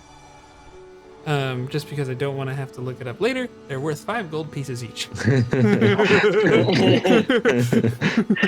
And Nooch, your wine is 10 gold pieces each. We're gonna drink that shit. Yeah, I had a feeling. Right, That's Fontaine? maybe That's a it'll good turn year. to zombies. Yeah. A fine vintage. Yeah. Rolled a 5 and a 6. All right, so okay, so you find a fine lute with a mother of pearl inlay, which is worth 50 gold pieces. You also find a leather case, which looks like it could contain a scroll. We're gonna roll to see what that is, but we'll do that in a minute. Domingo. It's a 3 and a 1. Okay, you also find some wine, Hell 5 yeah. bottles of wine, 10 gold pieces each, and some, broken one too. And you said 3? Yeah.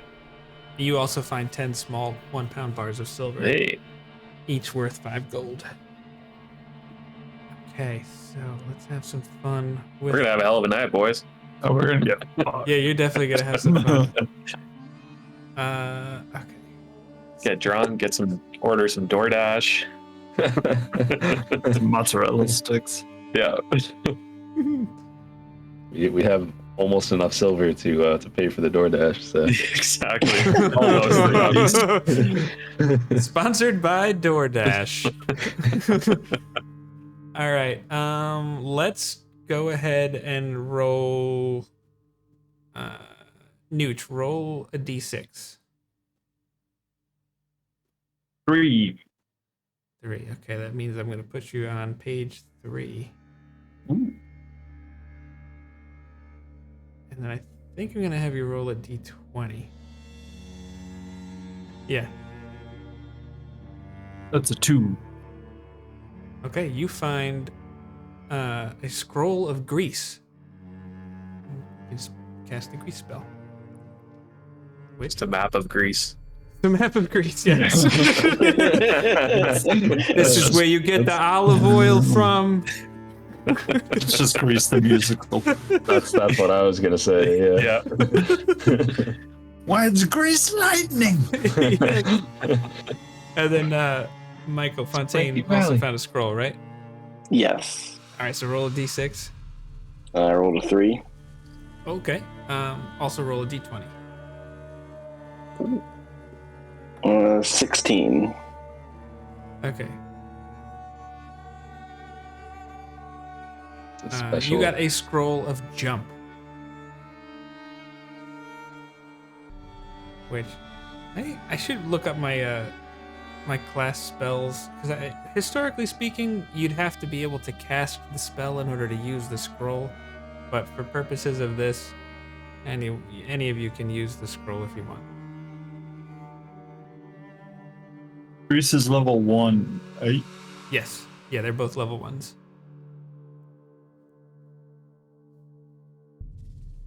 So Fontaine would be able to cast that. Yeah, I know for sure Grease is on the Artificer spell list. I don't think Jump is on anybody's spell list, but I also don't. I just think it's kind of silly, so if you wanted to, you could. And I also just haven't really.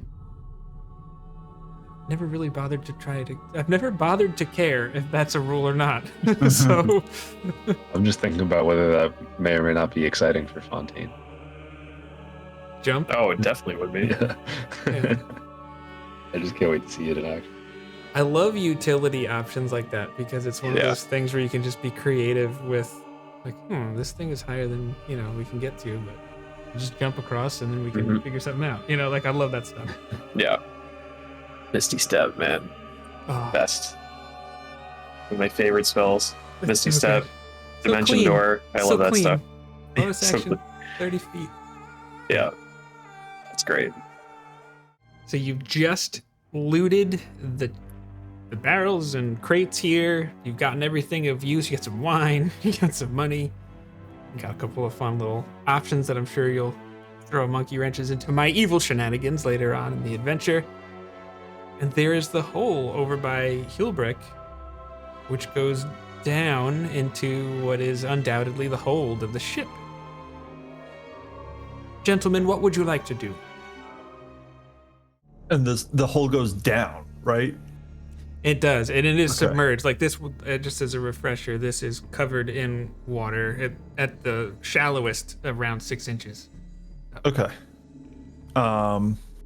So I'll kind of like reconvene with everyone else, and I'll be like, I don't know about you guys, but I find breathing overrated, and don't need to do it. So I can go and swim down and investigate the lower hold. Well, it's mighty useful. Do you need some help? Do you want us to? I got some rope. Yeah, I could tie some rope around me like a lead, and then maybe like one pull for all clear, 2 pulls for get me out of here. That works. Something to weigh you down, maybe, or do you think you could swim your way to the bottom? I think unless there's a story reason why you don't want Shipwreck to know how to swim, living where he's lived. Yeah, no, I mean he would definitely know how to swim. Yeah. And I'm also assuming that like with his gear, his leather armor, his mace, he should have effectively enough weight to stay at the very least neutrally buoyant, right? Yeah. Between his ability to swim, his lack of need of breathing, and a gear, I think you're fine. Yeah. Okay. And I have dark vision, so but just to be safe, I'll kind of take my mace out and I'll cast light on the end of it. Very cool. Just it's like Yeah. this weird Just a You'd think there'd be like a glow in the middle. It's just emitting light. It's just a weird torch. Yeah. I'll be like, okay. 1 pull for all clear, 2 pulls for get me out. Right? Sounds good. Okay. Just for effect, though. So you Well, it says I can hold my breath indefinitely. fair enough.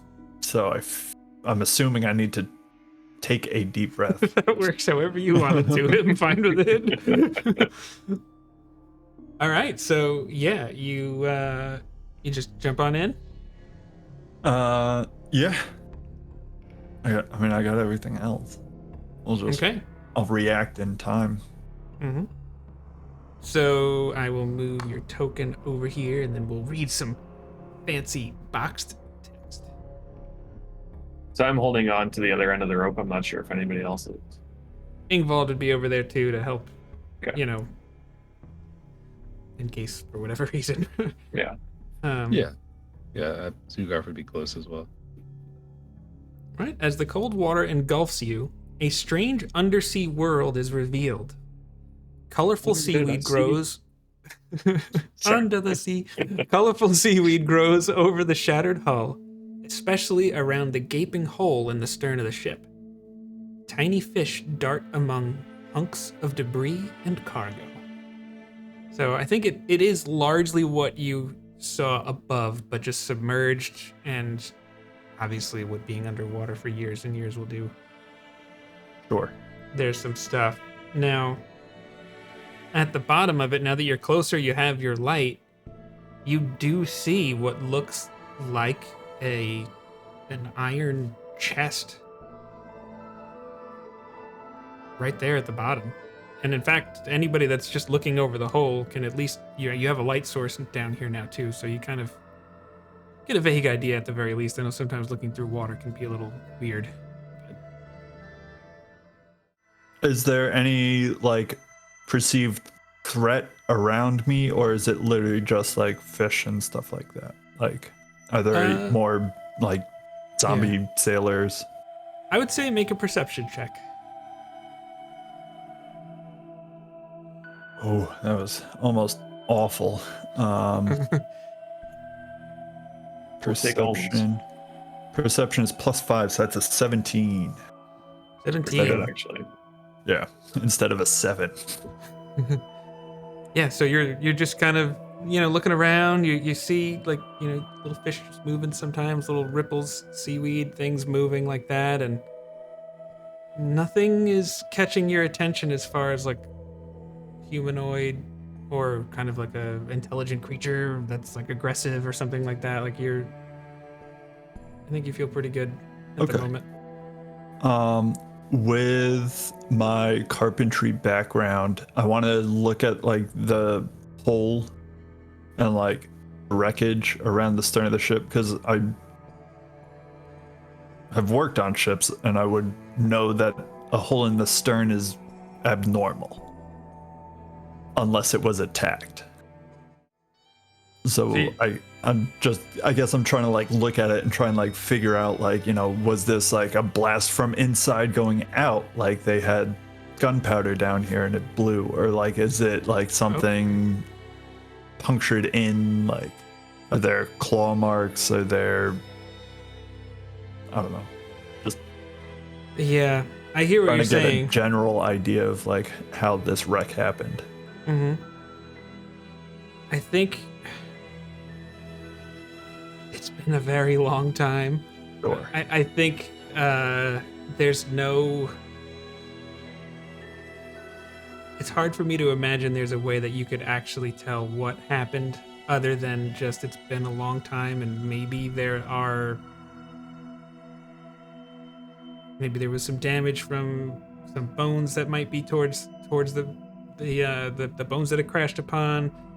Maybe there was people got out. Maybe large creatures got in once they saw holes. Like it's kind of chaotic in that way. Okay. It's just kind of sundered and that's it. Yeah, especially as how much time has passed. Okay. So I'll give one tug on the rope. And then I guess I'll just kind of do like a cursory kind of like swim around. I know I've got the big iron chest, which is obviously going to come with me, but I kind of want to get a vague idea of the other stuff. And I'm assuming the cargo is going to be kind of similar. If this were a video game, I'm sure that's the only thing that's in this room is that big chest, but I'm still going to poke around in all the corners to see if maybe there's an Easter egg or something. Gotcha. Yeah, how long do you want to spend doing this? Not long. Okay. Like just a pretty cursory glance, like see if there's anything that kind of catches my eye, and if not, then I'll just grab the chest and try and hoist it out of here. All right, I'd say just roll another perception check. 11. 11. Yeah, I mean, the wood and everything, because it's fully submerged, some things like tops are open. It looks like maybe you could make out some things that were of use, maybe some food and things like that, but it clearly not around anymore. So Not anymore. Okay. Nothing that you could really see of significance. Okay. Part of me wants to cast the ritual version of Detect Magic down here and just make everyone up there panic as just a hangout down here for 10 minutes. I'll swim up and I'll kind of like poke my head up out of the hole, and I'll let them know like, hey, found a chest. There's nothing really else down here of any sort of significance. So I'm gonna go try and hoist it out of here. And then we can take a second, make sure it's not trapped or anything like that before we open it. You need Sounds help. good. I don't know yet.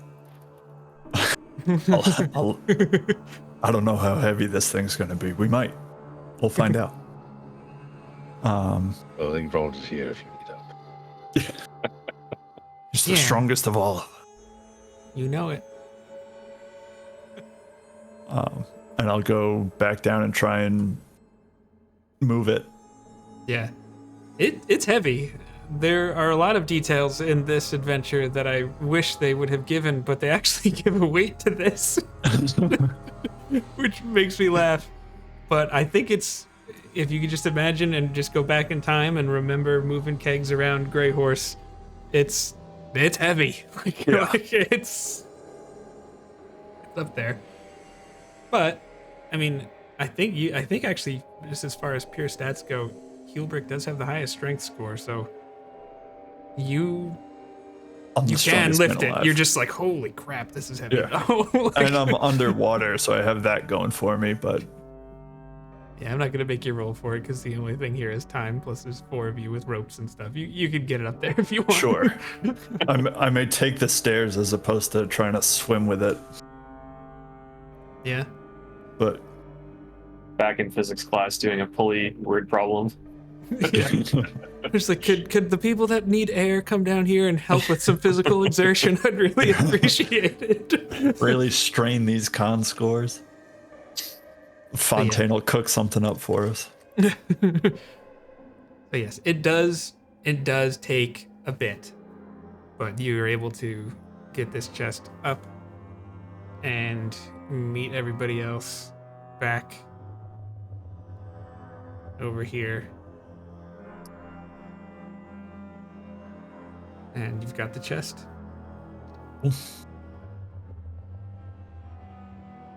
I will begin my ritual casting of Detect Magic. Okay.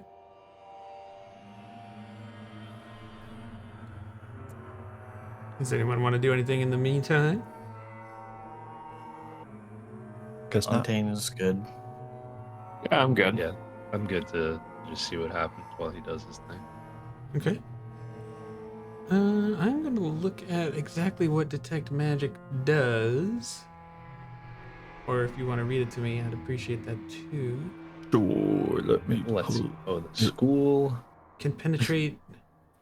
For the duration, you sense the presence of magic within 30 feet of you. If you sense magic in this way, you can use your action to see a faint aura around any visible creature or object in the area that bears magic, and you learn its school of magic, if any. The spell can penetrate most barriers, but is blocked by a foot of stone, 1 inch of common metal, a thin sheet of lead, or 3 feet of wood or dirt. Okay. Yeah, so after you finish ritually casting Detect Magic, you, other than the known items that you and or your friends have, you're not picking up any new magic down here.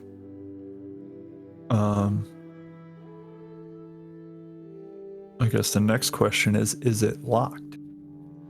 You know, that's what I was trying to look at because I can't find it immediately. I'm going to say it just is a container. It's a sealed container, so it's not locked. Okay. I might have just missed something in my prep, but I don't think I did. So I'll say I I can try and pick it regardless. don't detect any magic. I can shoot it. I don't know if it's locked or not. If you're gonna shoot it, I'm gonna go underwater. I mean, I Fire could it. do the rogue thing and investigate if it's a trap. I don't Can I roll? detect any magic. If it's a trap, it's gonna be physical. Yeah, But it's up to you. I can take a look. All right. I would say roll yourself a perception check. It's a 3 on the die, so 5. Looks good to you. Yeah, it's just a box. It's safe. It's fine. Oh no. So it's No, this tote is fine. Is Yeah. yeah. I know. That's how where you were going with it. Yeah, Josh is I will. booing me. I'll try and open it. See if it's locked or not. Sure. It's not locked. It's just a little, like a kind of one of those things, like a toggle thing where you just line it up and then the thing can pop open. And as you do, like it was airtight seal, and there was no water. And it actually says if you open it underwater, some air bloop, comes out, which is kind of cool. So, at this point, now you do detect some magic on a pair of boots. How thick is this chest? Or is it lead lined? At It's least not an inch lead-lined. of metal, I guess. It's just an inch, yeah. It's a thick chest and it was airtight, so I thought this was more fun. So that's what I did. So you see a pouch, 3 turquoise stones, a pair of boots, which are giving off like a trying to decide the school of magic. That's the fun part, right? It is. I'm gonna say. Actually, well, yeah. That's so. I'm gonna say illusion. Now you know. Oh no, I know. I'm gonna say an illusion. The illusion school. That's what I'm gonna go with. And then there's also a packet that when you open it, I'm assuming you're going through stuff. Yeah. It looks like there is a book and then a braid of hair stuck in the pages like a bookmark. That's Oh, I will start reading that page if everyone else. I'll be like, these boots are something with illusion. That's about all I got with them. I'm gonna take a look at this book.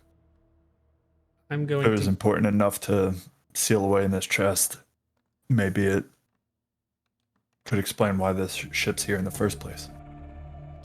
I just messaged you what the last entry is on Discord, so if you'd like to read it, you can read it aloud or read it to yourself and do whatever you would like with it. I kept. The first thing is just a date. That's all that is. Okay. I was like, is this a person? I know. I'm like, no, it's just a date. And the pouch that I mentioned before contains 55 gold pieces. And the braid, I should say, actually is some blonde hair and some black hair braided together. So it's Ooh, 55 gold. And knotted around 2 small finger bones. And it carries the School of Necromancy. This is also magical. I'm happy I scooted down a bit So- more. 55 gold pieces in a bag. The book that Heelbrick is reading. Mhm. Some illusion boots. I don't know if he told us they're illusion yet. And 3 turquoise stones, which are worth 10 gold pieces each. then Yeah, I did say that they were illusion boots. Okay, I thought so. All right, I I think Ingvald just picks up one of the boots. Cool. He's just like excited.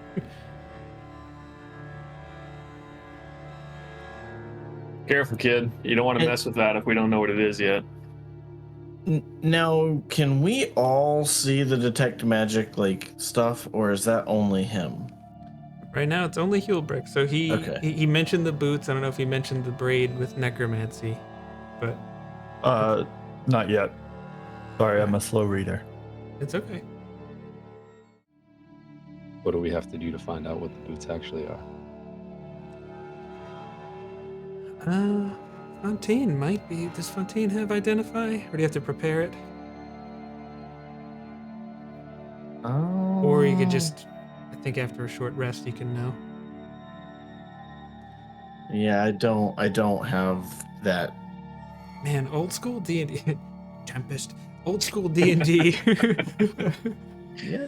Old school D&D was like you just didn't know what items did unless you cast Identify Until on you it. use them. It was so like, oh, it's just so gritty, bare bones. Way God intended. Exactly. What does this ring do? I don't know. I'm gonna find out during That combat. was a way if you didn't have a Yep. wizard. That was the thing. Excuse me, magic user back then. Yeah. Well, at least we know where the zombies are coming from.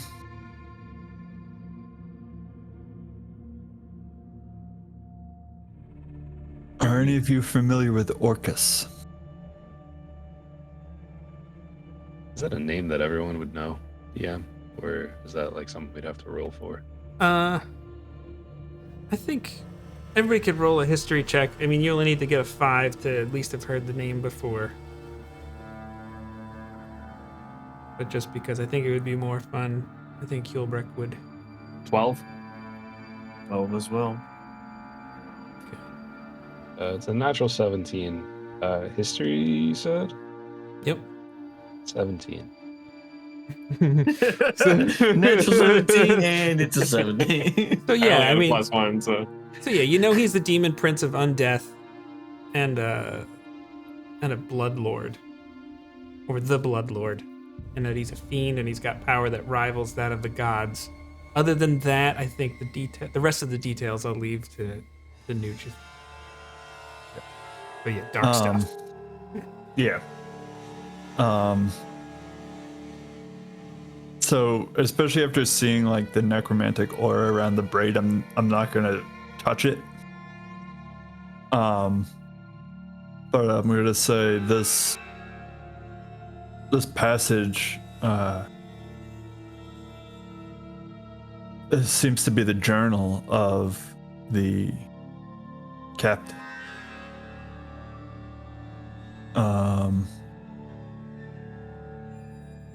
Of the Compass Rose here, and apparently there was a woman aboard named Aletha. If I'm pronouncing that correctly, who knows? Works for me. And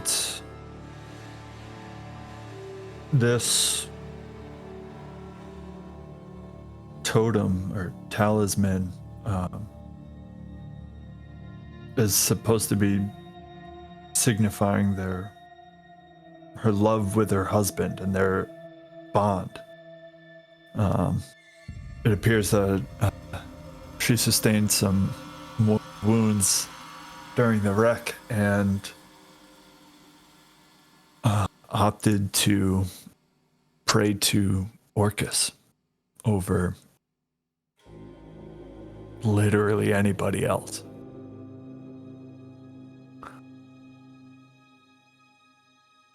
It appears this is all just a game for him. Just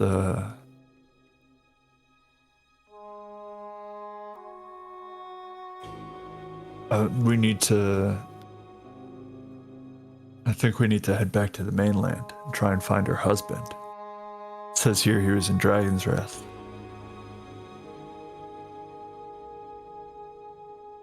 It's right then that all of you hear what would really only be described as a pretty loud thud coming from above you. Like, you know, like if ever you lived in an apartment or had people above you and they're just like... Oh, believe me, I know.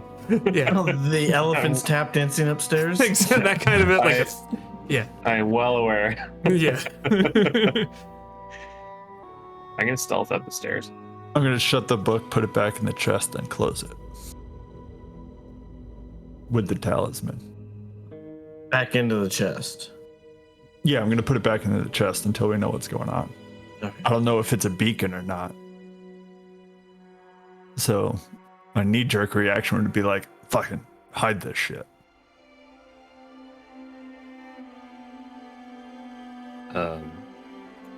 I'll grab my my claymore and just ready it. Okay. You're just four of you are waiting, or Domingo, you mentioned maybe scouting up. Yeah, I'm gonna stealth up the stairs.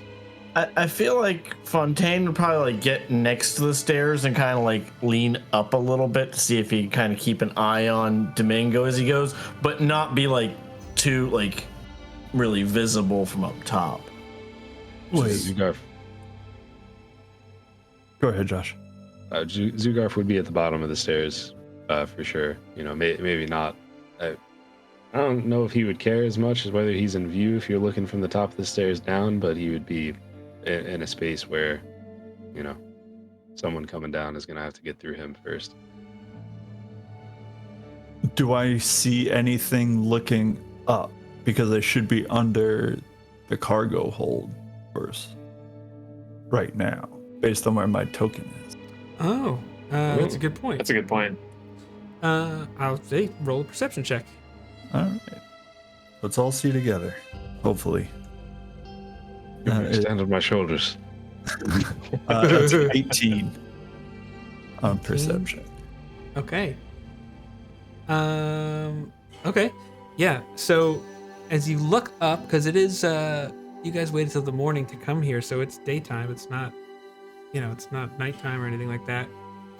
You kind of see on an angle, you kind of see like the mast is a little bit like if this is where thing is, it's like kind of like leaning over it a little bit, like it's not straight up and down anymore. So you see the crow's nests, and you see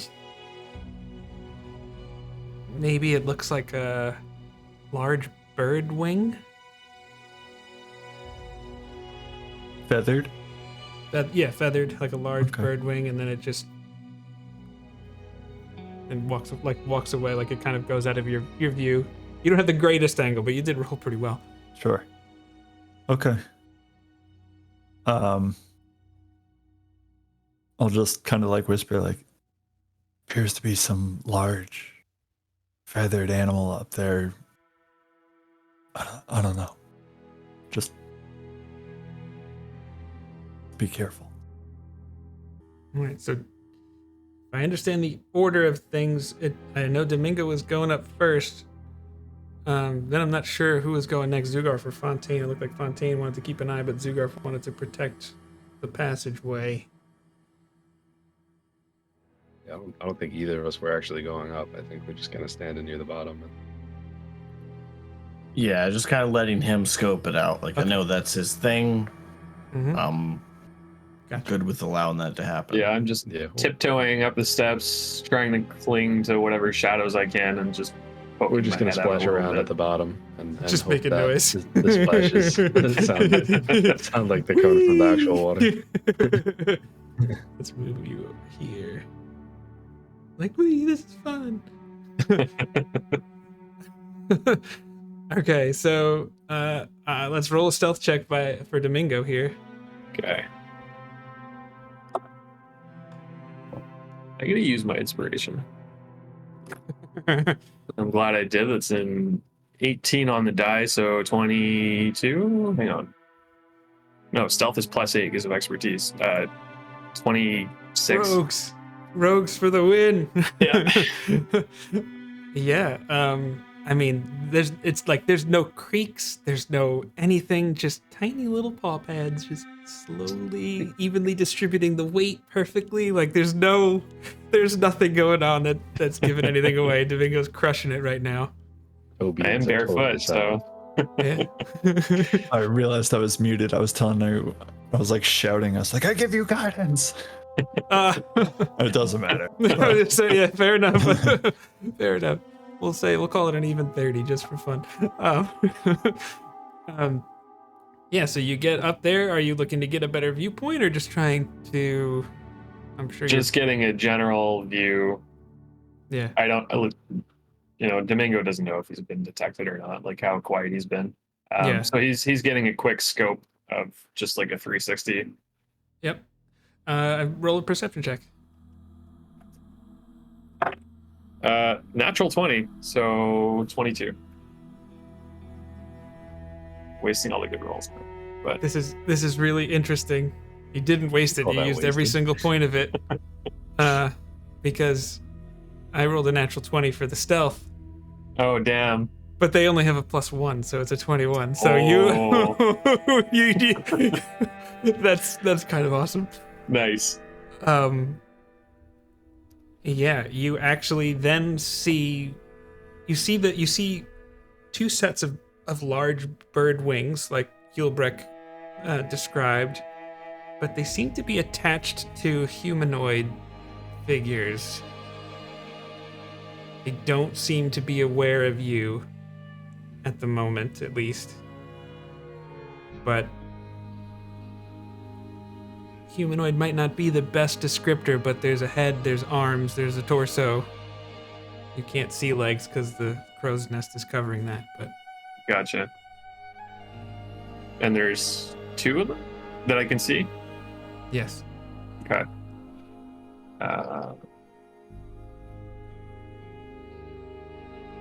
Yeah, I'll just inch my way back down and relay that information to the group.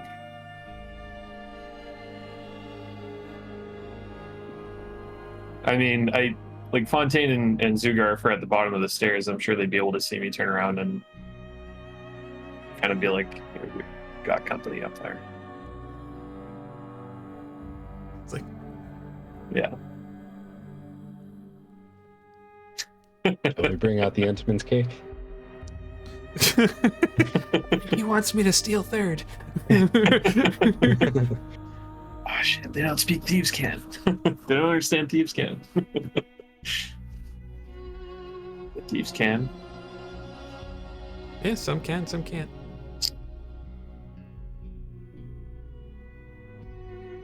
How long has it been since we opened the chest? Oh, I guess you read the thing, you're looking at stuff, you had a tiny discussion. 6-7 minutes? Okay, so I still have 3 minutes. You got your detect magic. Oh, true. Yeah. Yeah, you're good. Yeah. Do I detect any magic? Do you? Because it also says creatures. Visible creature or object in the area that bears magic. So it's long within 30 feet. And I'm it not would gonna have still say- been up when he looked through the. Yeah, I'm not gonna say that the creatures do. No, you don't see any. There's no more magic going on. Okay. So just kind of like whisper, like, no magic that I can tell. Do we want to go talk to him? Leave this foul thing down here for the time being? Check out the foul things up there. Foul things. Caw. Hey, I like that. That was good, Zugar.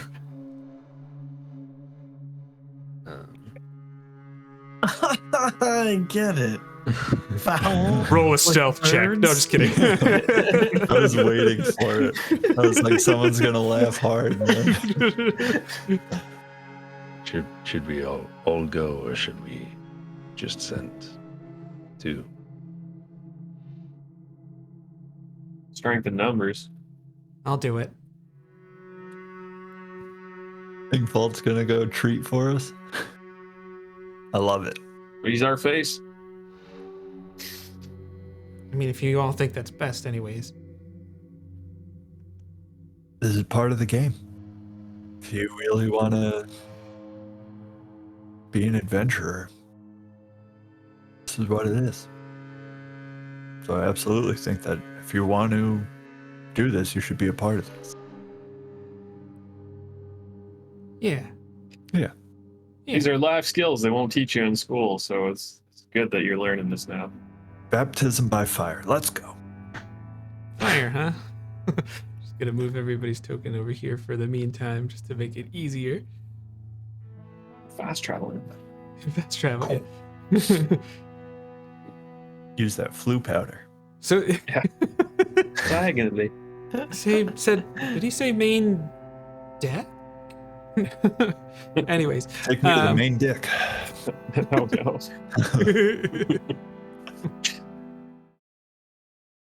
Talking about the DM metagaming, I mean, how often is the DM sitting at the table? You're listening to your players create their battle plan for everything. And so you're like, okay, I know everything you're going to try and do here, and I have to not respond in a way that would easily be metagaming. There are tons of DMs that have like, this is my pet project encounter. This has to be the golden child of this. This is my prized possession, and it has to be challenging. So there are DMs that will hear the battle plan and then purposely foil that. No, that's where your trust goes away. It basically, if you're going to do something that is going to violate player trust, and you know it, as a DM, you know it. Have I ever done this? I have. It's not something I'm proud of, but it's a growing process as a dungeon master, and metagaming in that way will destroy the trust that you have at the table. And that's kind of what everything is built around, as far as having fun and creating, removing, or the suspension of disbelief is based on that trust. If your players don't trust you, one, they're probably going to stop playing with you. But if they don't stop playing with you and they don't trust you, that's going to make for some really awkward and uncomfortable times. Like, take that one situation, right, where you listened to all the battle plans, or you listened to, maybe it's not a battle, maybe they're trying to infiltrate something, right? Maybe like there's a palace you didn't want them to get into, and they came up with a really good plan to get into it, and then you're like, well, nah, I just added this one thing in there so that they won't be able to do it. Well, It's such a and that gets obvious. Like, if you have something in there that is like a specific counter to something that they've created, or like an idea they had, they're gonna know. They're gonna pick up on it. Now, what if that kills one of your player characters? You lost the trust, and then their character, like something significant happens like that. You're probably gonna lose the friend too. I mean, is that extreme? Is that a definite? No, but it makes an actual IRL situation that you might have to deal with. Is it a game? Yes, it is just a game. It's a role-playing game, though. So, like we said before, like there's a suspension of disbelief that has to be present for it to work. One thing if something seems, especially when the players come up with a little bit of an outlandish plan, which I know that's kind of a common thing, is you can always make something contingent on a skill check. Maybe they're trying to climb the wall, or they're trying to sneak somewhere, or whatever. Maybe the barbarian's trying to hold open the gate while everybody's getting through. Those are all good examples of a skill check that might be appropriate to try and at least put you in the clear. Be like, at least I'm not the bad guy. The dice is the bad guy. That can be a way to kind of at least make a failed plan feel believable from the player perspective. I feel like actually I'm just teaching dungeon masters how to metagame, and that's not good in a bad way. Don't forget to smash that like button. All right, so Domingo comes. You took a step or two back down. Is that the okay? Yeah. So the plan is you want Ingvald to go talk to these creatures. Not alone. Okay. If he's feeling confident in taking the lead, Domingo is not gonna stop him. He kind of wants to see how this plays out. Let the boy watch. Let him cook. Oh no! Oh, no. Let him cook. Let him cook. Oh, no. Yeah, he's the embodiment of that. Yeah. Okay, so who wants to go with Ingvald? I'll be standing right next to him. Yeah, All right, so you both walk up. protect your ward. Yeah, well, I did a shit job of that, so I gotta redeem myself. Your charge. Yeah, and unless we're all deciding to hang back, like I'll go up too. I think I see my no only- reason to hold people back.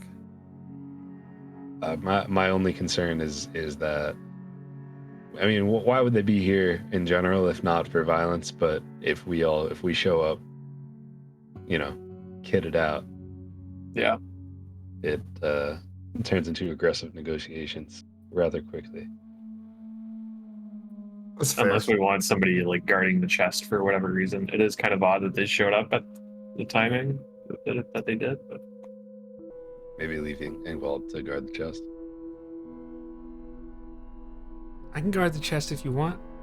I'm fine with that. Have Ingvald guard the chest and set two people up to talk. It's valid. Serves a point. And that Could we do have that, reinforcements and We don't Just- know if they do or not. Yeah, just kind of stay in the stairwell in case things go south. Well, Fontaine and Domingo are our two ranged combatants, or at least the two allies who have access to ranged weapons. So perhaps Hubrick and I go up, and if the need arises, then Domingo and Fontaine save the day. I could cover a lot of ground fairly quickly if need be. So So it's a plan. My trusty pistol can knock anything out of the sky from anywhere. So the plan is then Zugarf and Hulbreck are going up. so Yes. Okay. You both emerge over here. Are you trying to still be quiet at this point, or not really caring?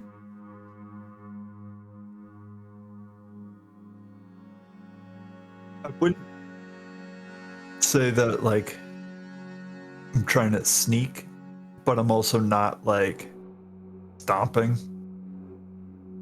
I would agree with that. Okay.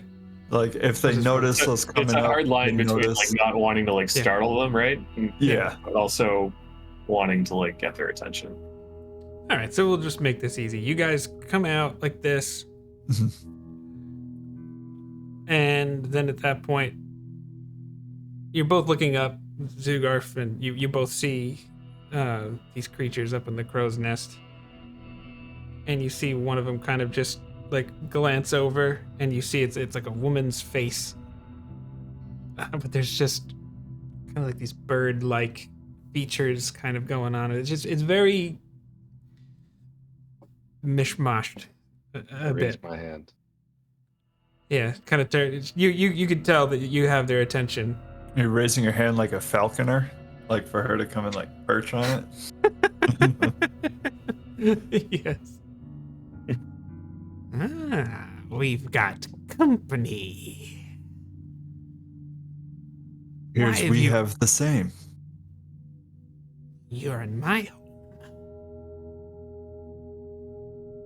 This is mine. Why are you here? You see another one. The other one kind of looks like it's gnawing on some kind of animal flesh bone thing. Not entirely sure what. We apologize. I didn't realize that this was anyone's home. My friend and I had come here because we knew that the local village had some trouble with undead that seemed to be originating from here, and we were simply trying to investigate.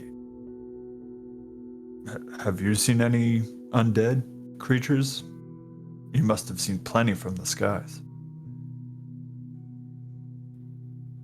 They both kind of just like give each other knowing glances and kind of turn back to you.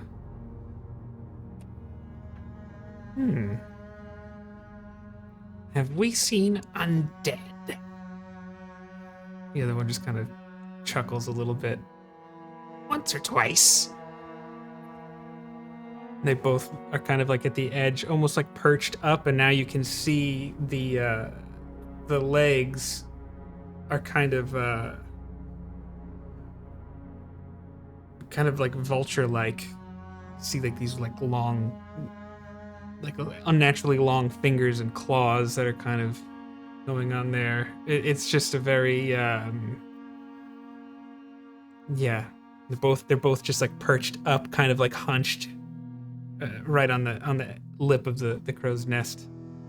I would like to ready an action so that if they do try to swoop down or anything in any aggressive manner, we're gonna do that. We're gonna do the old like samurai. You know. You got you ready to roll if if you have the opportunity. Now, would me and Domingo be able to hear this conversation? Yeah, I think that's fair. You're not far Okay. away. Okay. And Zugarf will just kind of look up to them and say, "There's something about the nature of undead that amuses you." This word amuse. What is it? You find it funny.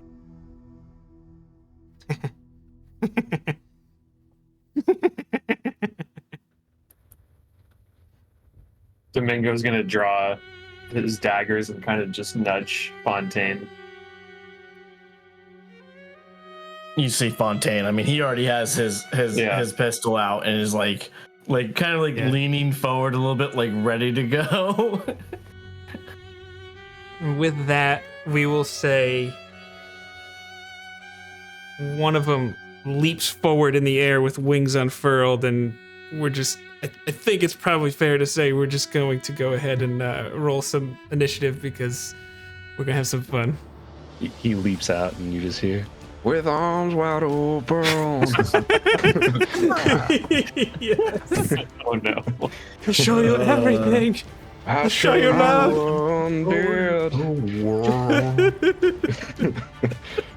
I didn't know Zugarf took a level in Bard.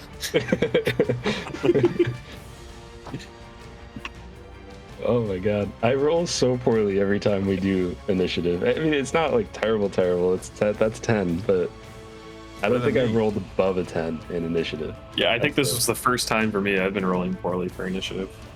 I rolled So an Zugarf has 11. a 10, 11 for Sorry. Domingo. 15 total, sorry. 11 on the die. Okay. Gilbert. 6. Nice. I swear, ever since I took the alert feat, You're always up at the top, aren't you? not only that, like I rolled a 23. like I didn't roll good. Like, but I feel like every time I've been like on the beastly, top by far. like putting Mac to shame almost. It's Yeah, like what is this? seriously. Fontaine eats his Wheaties. All right, so Um, Fontaine can switch. Fontaine's Can just ready I- for everything. Who can I see right now? Can I see Zugarf and Hulbrick? Yeah, well, I would say definitely Hulbrick. You probably could see like Zugar's elbow and like shoulder area, like his side, but not like all of him. Same for Domingo. I'm gonna switch with Domingo. So Domingo's gonna be going first. Yeah. Okay. And then I'm gonna put the other combatants on the board. Damn harpies. Wait, who told you they were harpies? Oh, dang. How could you know that, you cheater? You must have looked at Doesn't mean another stat block. At first I was like, are Kokras maybe? Wishful thinking. And then the more Those are descriptive you the got, I was woman like, no, face. they're way too hot. Yeah, They're yeah, way yeah. I'm mangled. remembering the last time we fought harpies. I don't remember exactly what it was that they had, but I remember it was very, very obnoxious. A little tricky, just in case. It's Yeah. gonna be a little tricky on these guys, so you'll see. Ricky doesn't remember either. It's been a long time since I've had to fight or Excellent. DM harpies even, so I couldn't even tell you anything about their stat block. Yeah, we're gonna be shaking some rust off. I'm pretty All sure right, I have so- to make a wisdom save at some point, but I don't remember what it does. Yeah. Domingo's gonna love that. What do So you mean? He is for the wisest context, of all for canines. context, the crow's nest is about 50 feet up in the air, Yeah. and there is a ladder to get up there. It looks like it's seen better days, but it does exist. Okay. And yeah, Domingo, you get to go first. We'll say it'll take you 2 squares of movement to get to where Hulbrick is. Gotcha. And it'll be the same for Fontaine. who is on deck.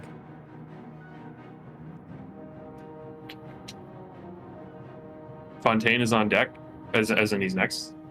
Correct. Yes. Not on the main sorry. deck. Well, fair Took me a enough. second. That took Come me a on, second. that deserves inspiration. That does. He already has one. Actually, no, he doesn't. He just That's used true. it. I did use one. That's all right. Ah, I'm gonna move up to. I do love puns, though. I'm gonna move up to Zugarf All right, so if I can. 1, 2, then 3. Basically, yeah, I'll go one past him. Yeah, that's fine. Okay. Yeah, and because, well, I know he readied an action, so he looks like he's ready to go. Yeah, he's. I'm gonna touch his shoulder, and you're gonna see Domingo's eyes go, like, glow like a yellowish blue kind of radiant, and I'm gonna cast resistance on Zugarf, and I'm gonna say, "Looks like you're ready to go, bud. Go get him." I love it. So that was some of your move. I think you certainly have. That was that your action? That was my action. Okay. There's not much else I can do with bonus action right now if I didn't already attack. I guess I could take a bonus action to hide. I'll do that. Where would you like to hide? Could I hide behind Zugarf?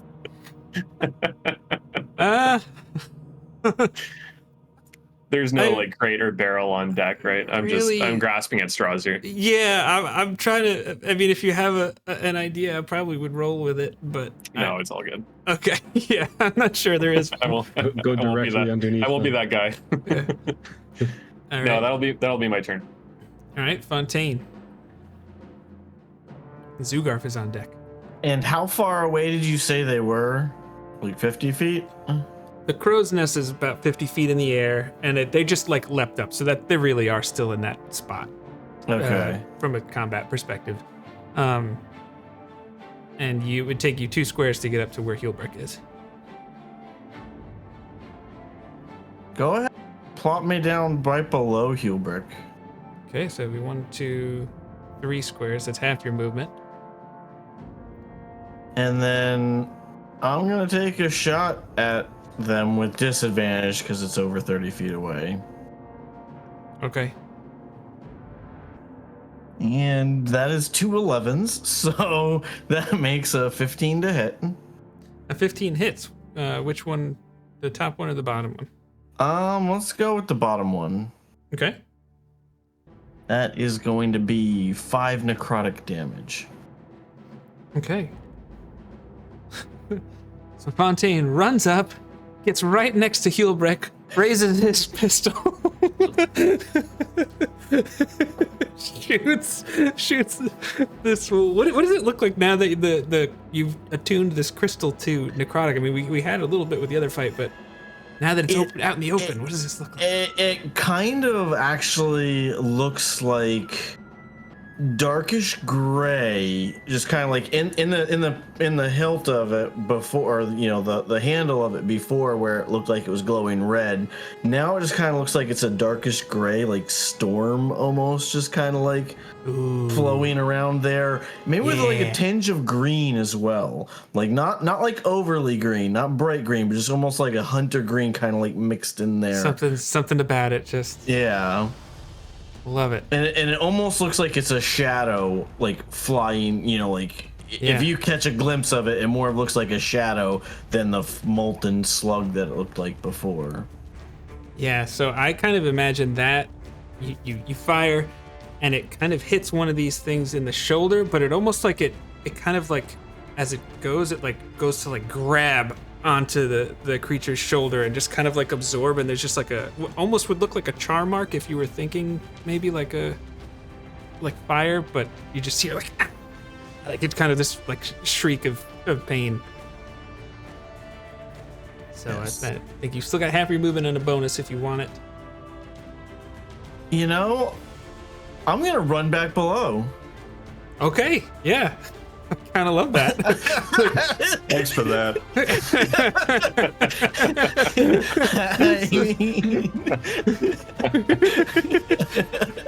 That's just great. And Heelbrick, you swear every time I fire it, it's just that much louder. Just that much louder. Or it's that much quieter. Yeah. All right, is that it for Fontaine's turn? Yes. Okay, Zugarf, I know you still have your ready to action, but I don't know if you're going to continue that or what your plans are, but... So, can you tell me just a little bit about that? Like, it seems like there's a staircase going up behind us. Yes, there's raised decks above. You don't really have the greatest vantage point from where you are as to what's up there, but... So, the top of the raised deck to where the creature is that had already jumped and spread its wings. What kind of distance do we think we're looking at there? I know I won't be able to judge it perfectly, but like, you know how like it jumped down. I know it was around 50 or so feet up, and then it jumped down. I'll say it's about somewhere between 10 and 15 feet. I mean, this is a door. Zugarf would probably have to duck a little bit to get under it. Like, Zugarf's a tall guy. He's an orc. Mm-hmm. So what I would like to do is go up those stairs. Like up to the top? Mm-hmm. Okay. So you got 1, 2, 3, we'll say 4. And up here you just see like a captain's wheel up here, like some standard ship things. Could I get like adjacent to the door? I know the door is underneath, but like, you know what I mean? Like, go to that square. Yeah. 5 and 6. Yeah. How far away am I looking from that thing? Like 15 feet? Well, 50 minus 15 is 35. So, yeah, I mean, you're looking at a pretty big jump. Okay, all right. Maybe not for somebody who has a scroll of jump, but... Oh, wow.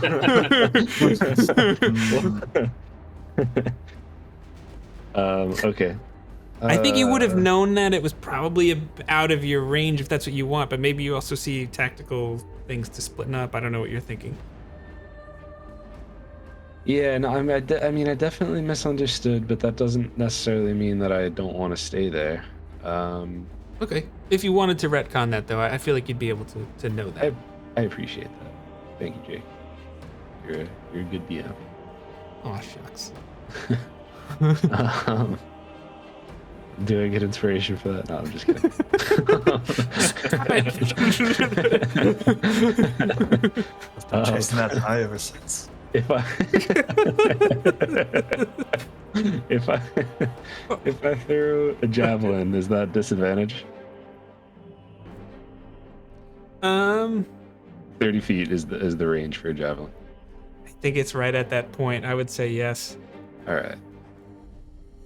Okay, one more question. Okay. Sure. If I was to say we retconned that, if I dashed and had 60 feet of movement, could I get to the top of the thing? Ooh, okay. Do you have a climb speed? No, right? No climb speed. Okay. You would get to like kind of just reaching, like you wouldn't be able to get into it, but you'd be like there next turn if you wanted. Okay. Javelin range is 30 feet. One more question. I'm here for it. If I climbed up, would I be able to climb up and jump and grab onto the one that had that had already jumped? I would say you could. Oh man. Does that seem like a bad decision? I guess is the not a bad decision. Bad is a relative term, my friend. I'm here for it. I would say Seems like a fun you could. This is not really, I guess, mechanically sound, but I would say you could kind of ready it for like time it. Like if this creature does lower, you could make it happen using your bonus action too. I'm gonna let you like do that with your bonus. Okay. All right. All this is not even gonna do it. Let me just, 5. So I'd be 45 or 50 feet in the air at that point if I did that. We'll call it 45.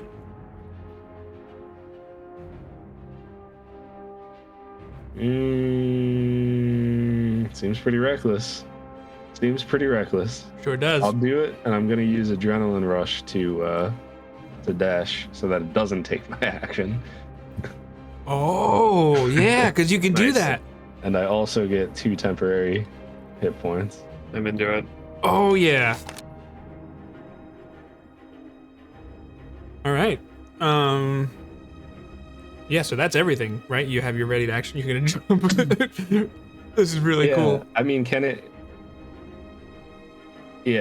be like a jump to try to like grapple it or something like that, or like what would? Yeah. Okay. All right. Yeah. Cool. So I understand what you want to do. You want to grab the thing's legs and just be like, haha, we're gonna have some fun.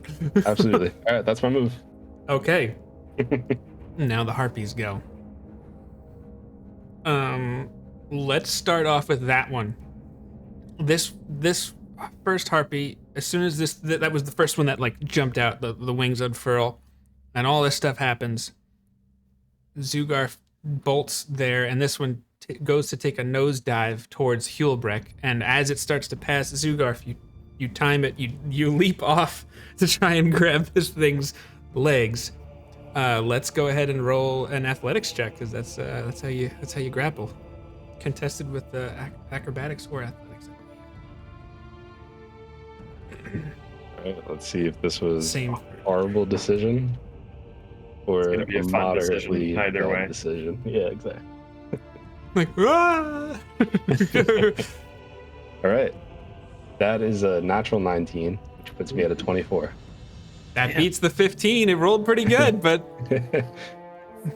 you do this. You grab both ankles. Is that your plan? Sure. Or like, what were you whatever thinking? whatever I could grab onto, I guess. Yeah, you just like push off. It's actually impressive. Zugar bolts up to the top and then just leaps off, grabs the ankles, and this thing is now like totally all discombobulated in its movements. And I'm gonna say because of that, I'm gonna roll a little strength saving throw. Okay, that's pretty good. It rights itself, but it rights itself, but about 15 feet off the deck, and it's just like it's gonna take a swipe at you with its claws.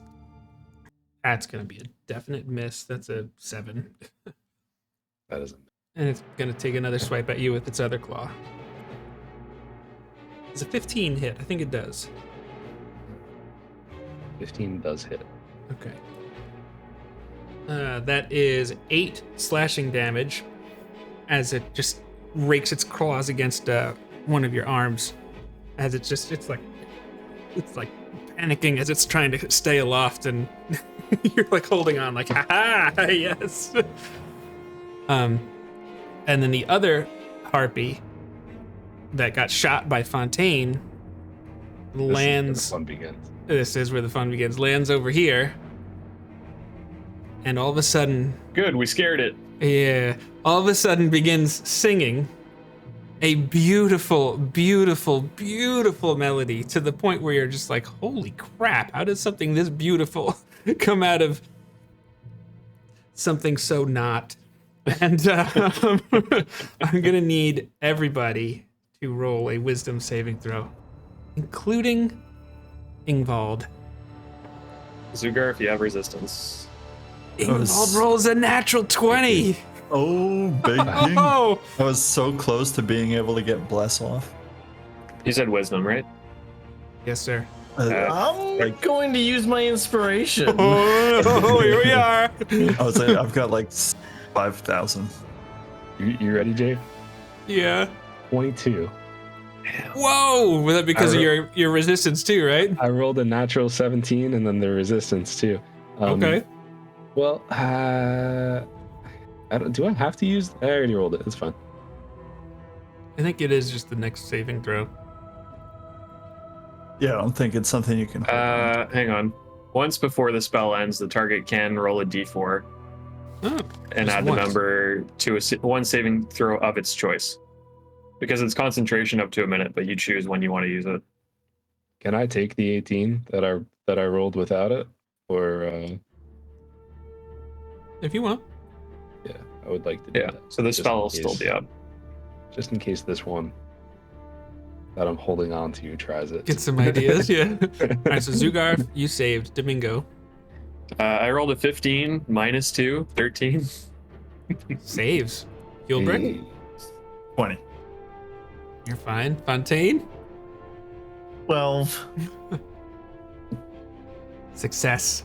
Oh my Damn. Oh my gosh, I really thought I failed Delayed that. response there. Yeah, I really thought I had to failed draw it. the attention I was somehow. like, oh great, how's Jake gonna flavor this?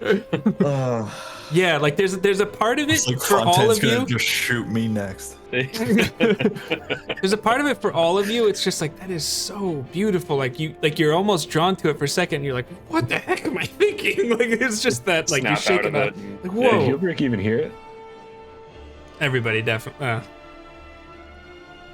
My deafened condition. Fair enough. now. Maybe you should have had advantage on your save.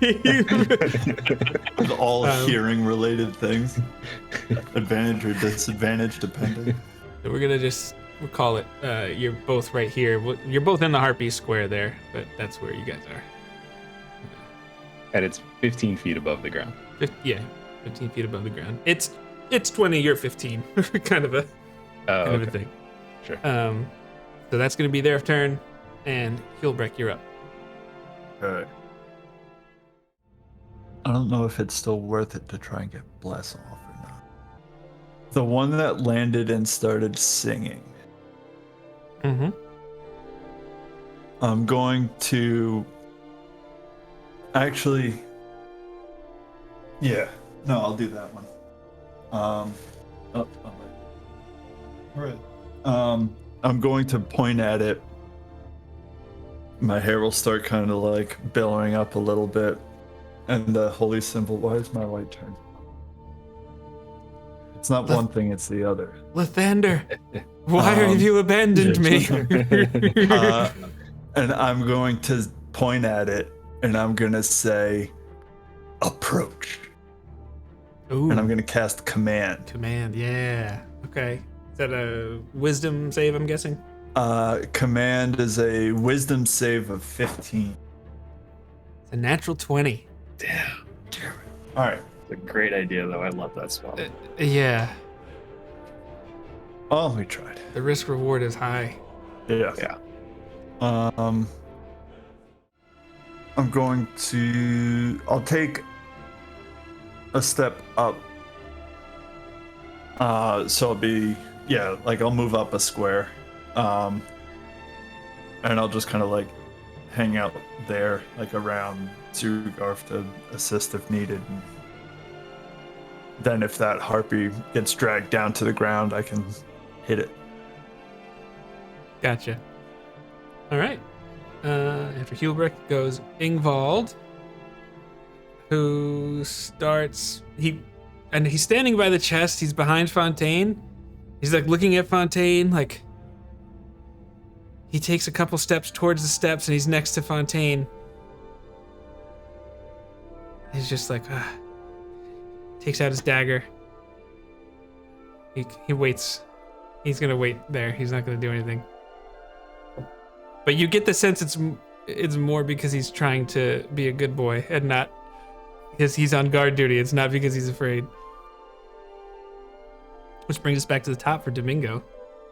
Okay.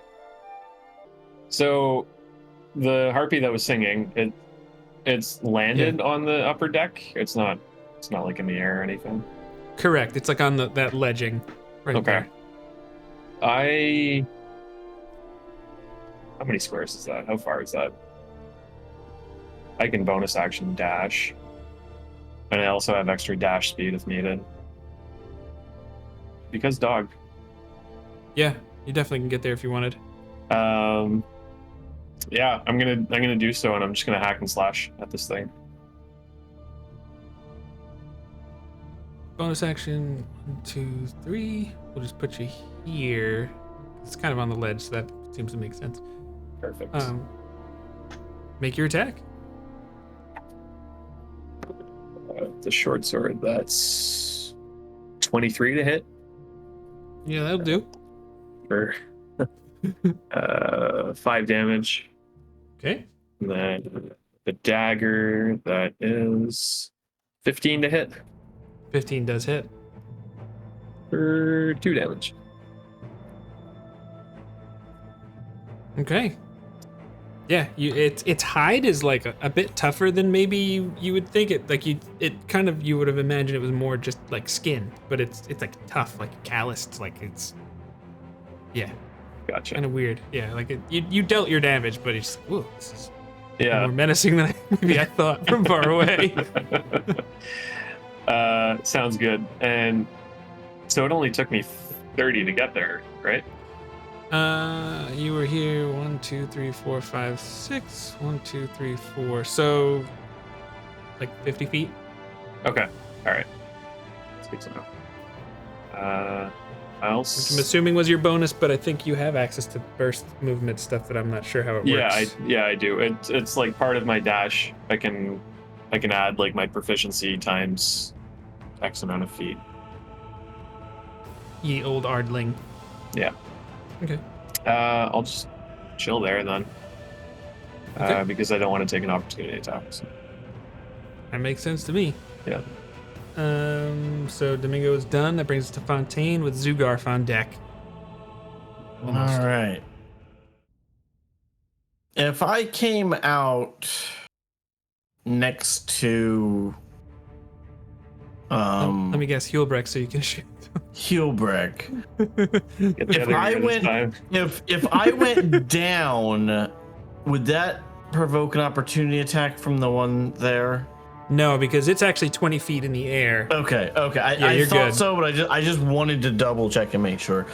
Well, because I need to go right below the stairs and maybe even one further to be within 30 feet of the one that next to Domingo, because I don't know how high it is.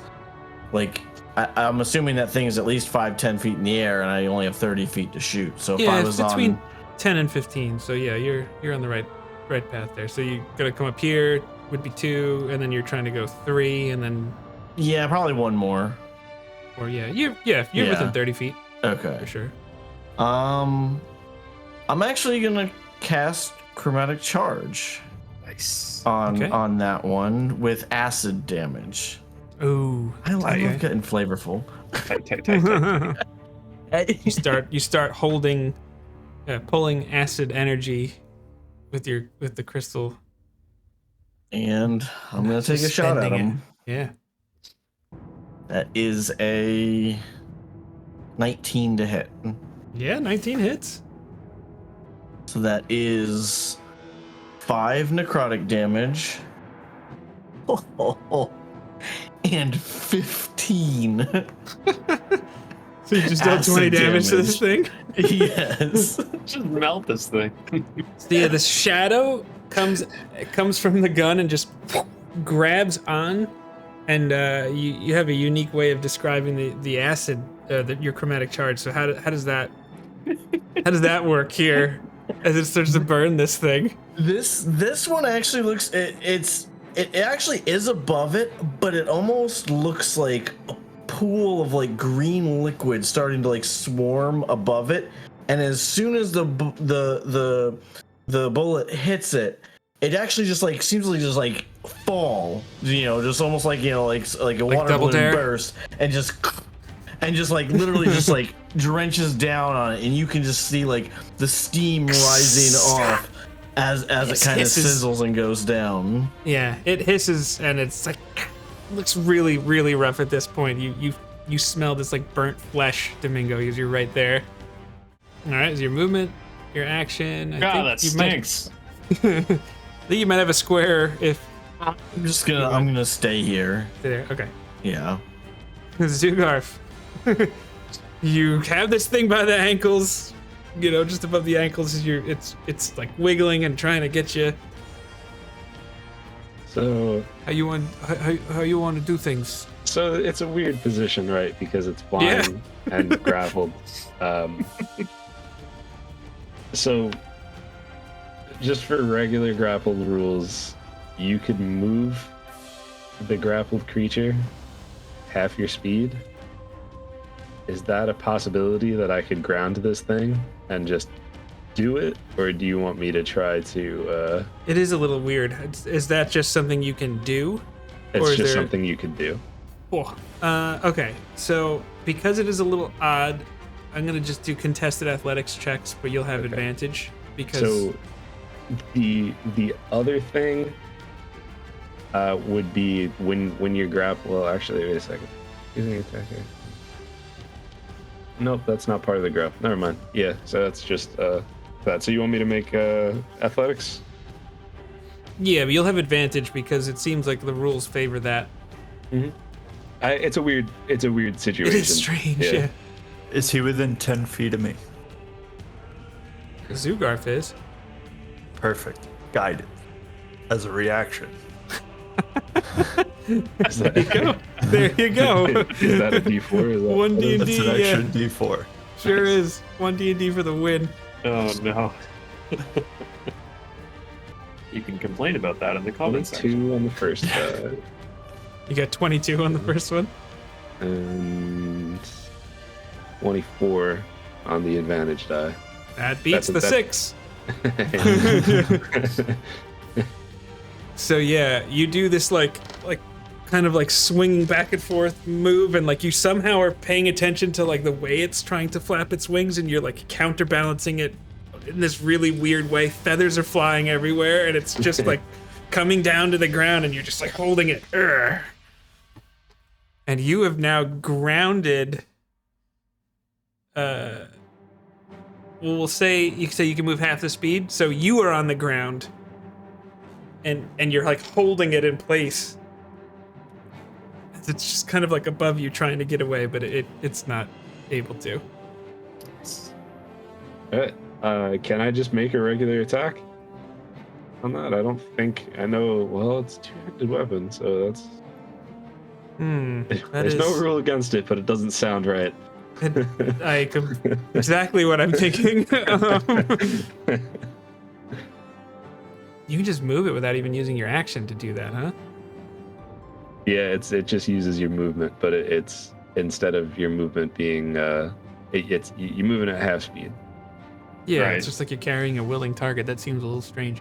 I'll let you do it with disadvantage because that just seems like to make sense between a two-handed weapon and the odd circumstances of all of it, and what I consider to be really bad mechanics that they have. But yes, if you wanted to, you could take your two-handed claymore and make an attack with while you're holding on with the other hand. We can here we'll make it less awkward. I'll attack with my hand axe. Okay. Regular attack roll then. It's a good middle ground. Let's get Oh, 16 no to claymore. hit. 16 hits. Come on, man. It was like 4 and then popped to a 1. So that's 4 slashing damage. 4 slashing. There we go. Yeah, you like. I just imagine you keep this thing like on your belt, or like either way, you have quick access to it, and like after you like wrestle this thing to the ground, with like one quick motion, it's just like a quick, and you just like chop it right in the calf. So like you're holding onto it with one hand, and the hand axe embedded in its calf, and you're holding it in place. So gross. Well done. I believe. I think you might have a bonus at this point. Huh? I don't know if you have a bonus action, but I do, but there's not really anything I could do with it. So that's going to end my turn. Okay. We'll start with the Harpies go, followed by Shipwreck. So the Harpy on the deck by Domingo is reeling from this acid double dare drenched sliming that it got. Just wildly swings its claws to try and get Domingo with an attack. Probably gonna be a miss. That's a 12. That's a miss, I think, right? Sure is. I think Domingo has the highest AC in the group, if I'm not mistaken. 15? Yep. And then follow up with another claw attack. 5. So that's gonna be a miss. Yeah, just it's just in too much pain. It seems like kind of panicking, and in fact, it actually is going to try and take off, giving Domingo an attack of opportunity. Definitely do that. It's definitely hits. 21. But yeah, sure does. That's 7 damage. 7 damage. 7 slashing. Okay? How do you want to do this? Oh, how do I want to do this? As it takes off, I'm basically just going to like kind of do like an underhand cut up the middle with this short sword, kind of just like getting it right in between the legs and up through the torso, kind of just slicing this thing in half. Yeah. Yeah, you found the sweet spot in the thick hide. Ugh. In its panicked motion. It's just doing what it can and kind of just like wildly turns to run, and you cut it down. I love it. And the other harpy is now writhing in pain and just instinctively starts to wield its song. So starts to sing, and I'm gonna need everybody to roll another wisdom saving throw. Oh boy, Ingvald, oh boy. Oh boy, let's just That's say a it's 5. It's a 5 for me as well. 7 minus 2. Shipwreck, Zugarf. 13 for me. 13 for Zugarf. Oh my god, am I the Natural only 1 for Shipwreck.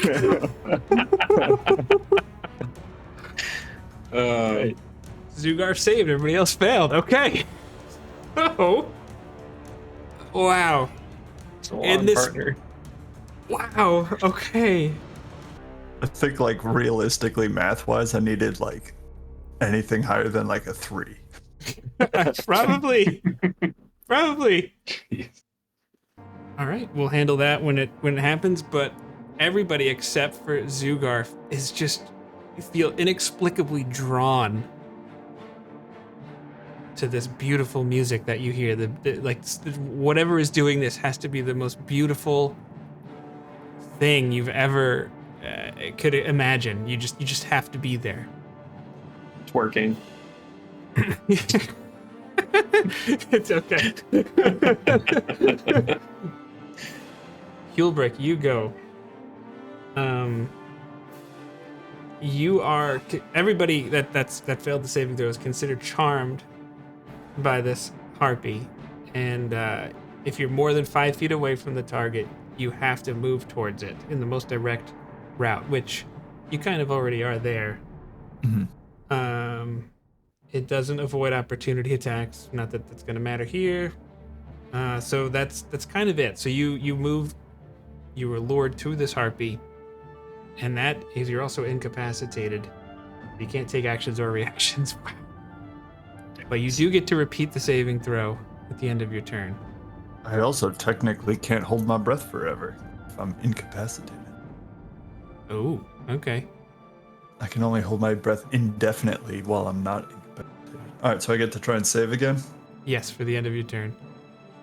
Hooray! I rolled a 4 plus 7. So that's 11. And 11 just makes it. Sick. So you get there, like it's really just a momentary stupor for you, but whoa, what the heck? And you just see your friend still wrestling with this creature, and you're able to shake it off as your turn comes to an end. Ingvald, walks up the stairs. He goes 1, 2, 3, and moves over here for 5. Zugarf, you see Ingval just kind of like blankly, like looking up at the harpy, and then kind of just go, whoa, and kind of come to at the end of his turn. Domingo, you have to do the same thing in the most direct route. How much movement do you have? A lot. I think with my dash, hang on, I have it written down. I can add 10 times my proficiency bonus to my dash, which is an extra 20 feet. So 50 feet of dash speed on top of my 30 movement speed. Ooh, okay, so 1, Because I took the 2, dasher or sprinter 3, 4, 5, sub race. 6. So you get there. Yeah. You get there just fine. And you're gonna get to repeat saving throw. I need to roll. I need to roll a 13 or better. I rolled a 16, so 14. Yeah, you get there and you're just kind of like, oh, shaking it off. Like, what the heck am I doing? Okay, so that brings us to Fontaine, who, like most of his friends, is mindlessly moving towards the harpy, and just for making this a little easier, we'll put Domingo here and Fontaine there. And if you want to go ahead and roll a wisdom save of your own, see if this can change. 19. Okay. There's a brief moment there where I was like, oh, okay, this is interesting. But you also, it's weird, like, I can just imagine from Zugar's point of view, he's like, I got her, don't worry, guys. And then, like, everybody just, he, like, stops for a second and just looks, and everybody just, like, creepily around him and, like, kind of is like, huh? But does shake it off. It's just weird. Which actually does bring us to Zugarf. So, and everybody has shaken it off. That's They have. They did their best Taylor Swift. all right. So, Yeah. just I guess outside combat stuff. They seem, it's reasonable to expect that they knew something about what's going on, and they don't want to talk. Or are we getting the feeling that these are just natural creatures and they just want a snack? Are you asking me? Yeah. Because like I was in conversation with them about what was going on here, and they were just like, yeah, funny. And then, like, you know, like basically what kind of vibe you got if they had some kind of motive. Let's do a retroactive insight check. How about that? All right.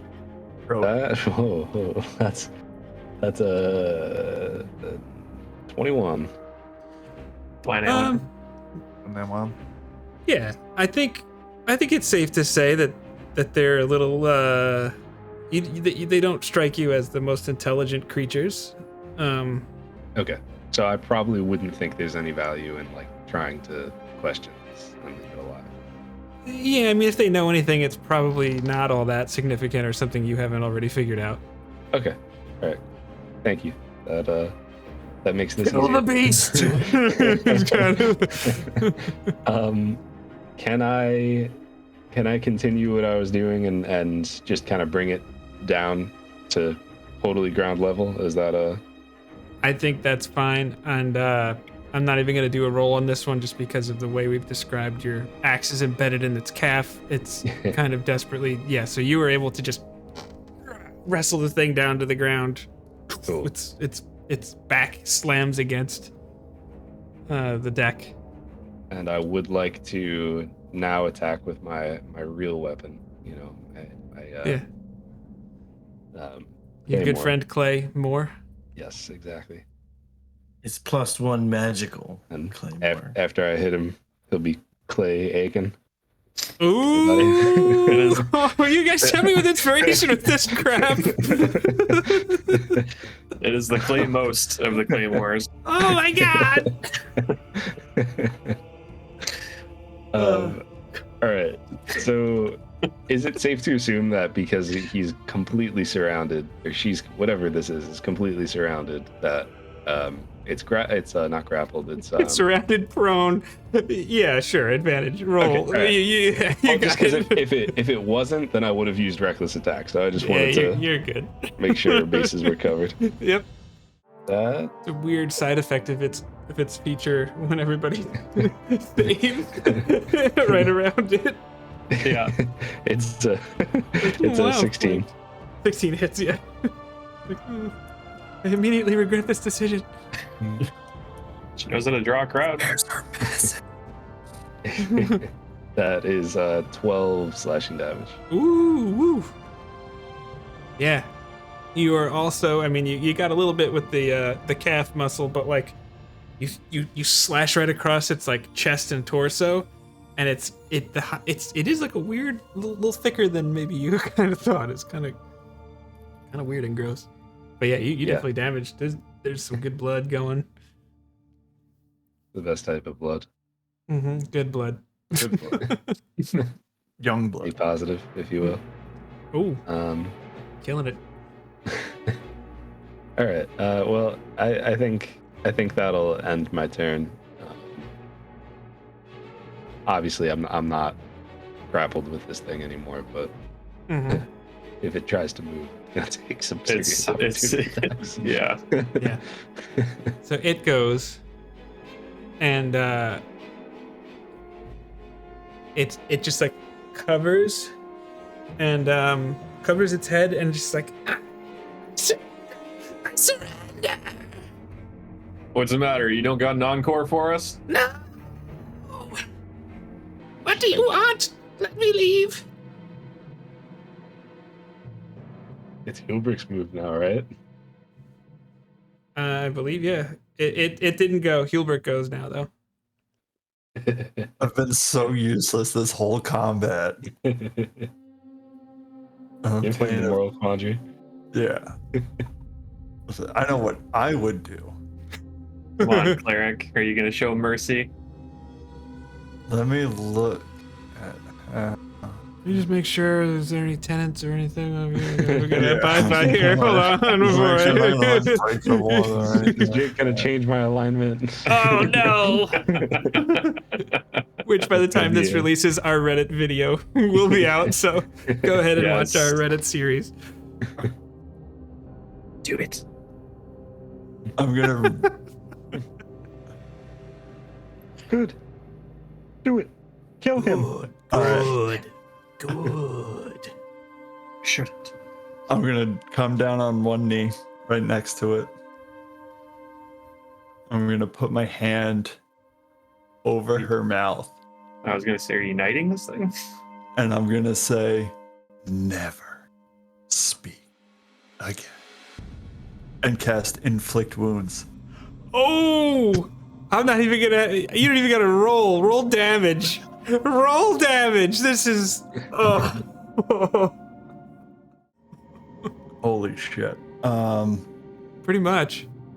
18 necrotic damage. So you put your hand over the mouth. Yeah. Okay. I'm pumping this right down her throat hole.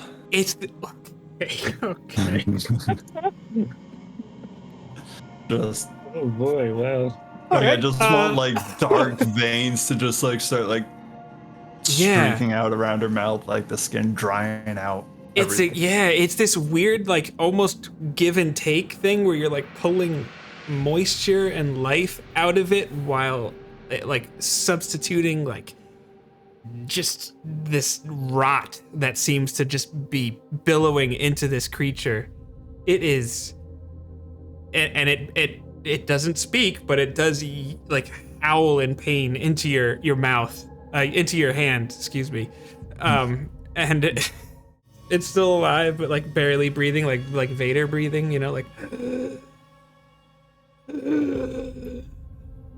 Which would bring us to Ingvald. And I'll just like stand up and loom over her after that. Ingvald looks at Hulbreck And he kind of looks down at the harpy, and looks like he's trying to figure something out. And that brings us to Domingo.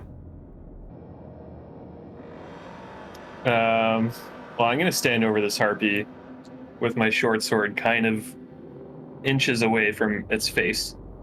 Say, tell us what you're here for and I'll make it quick. Lunch. This is my home.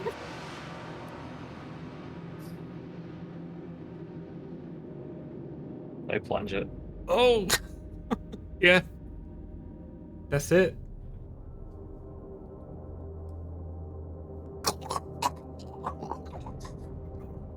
Just gurgles on its own blood and chokes, and that's it.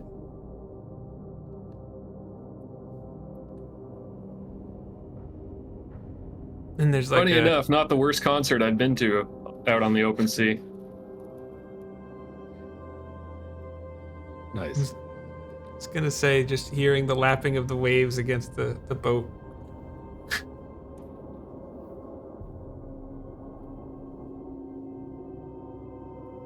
Good riddance. Yeah, that was something. Zugarf is just gonna peek down the stairs and make sure that the chest and the and everything is still there. Everything is there as you had left it. Just the timing. Does someone want to check the crow's nest? And someone else maybe look for the captain's quarters or something like that? Maybe, I mean, we found his diary. Maybe there's more to this. Yeah, I could go up top and take a look. I'll go in the captain's quarters. You get up to the top. You get into the crow's nest. Says it's surprisingly secured despite the condition of the wreck. You notice that it's really I mean, there's bones. There's the basket-shaped area is like stuffed with wood shavings, dry grass, shredded canvas from like the ship's sails, bits of bones, tufts of hair, shiny baubles are also visible in there. And I'm assuming you're searching through it a little bit just to see if there is anything of value. Yeah. You find a small gold bracelet, which has a value of 25 gold.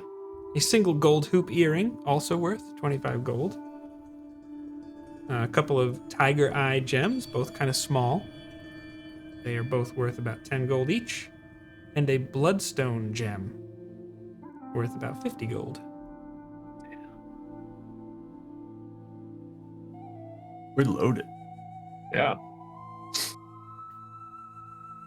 Take that back down to the group. Okay. And then Zugarf, you said you were checking out, you wanted to check out some of the doors, is that right? Yeah, I'll go, directly on that left-hand side underneath where it says main deck. The first door, like by Heelbrick? Yeah. Okay. Yep. So this door is kind of stuck. I break it down. Cool, just for fun, roll a little strength check, but... It's my worst roll of the night. Guidance. Guidance. At will, as a reaction, 10 feet. Just firing them off. Yep. Let's see. Just straight strength? Yeah. Okay. So, You want athletics? 11. Athletics is better, if you don't Let's do mind. But okay, so that's do it. 13 then. 13, yeah. How do you do it? You break the door down, but how do you want to? We'll just you know what? We're gonna Spartan kick that door. Yeah. Just breaks right open. Yeah, it crashes open, and you see a cabin that must once have been luxurious. There's a bookcase, half collapsed, holds waterlogged and disintegrating books and scrolls. There's a polished wood desk, which leans awkwardly on 3 legs. It has an ornate compass set in its center, and the bed is covered in rotting bedding and sags in the middle. And then a jagged hole gapes in the floor beside the bed. So all of the books and papers look kind of like wrecked, right? Just at least at initial review. Yeah, like especially the stuff like on the bookcase. You have the desk, Mm-hmm. and then the bed. And the hole by the bed. Yeah. Glorious. The table there, the desk. You said it sits awkwardly on 3 legs. Is one of the legs broken on that, or was it meant to sit on 3 legs? And now it's just. I don't even think it could be anything other than broken. But Okay. yeah, I feel like anyone using a desk like that on a ship is just an idiot. So, so we'll say it's broken. Could be a corner desk. Yeah, there you go. Sure. It could be a quarter desk in the middle of the room. It's not a quarter desk.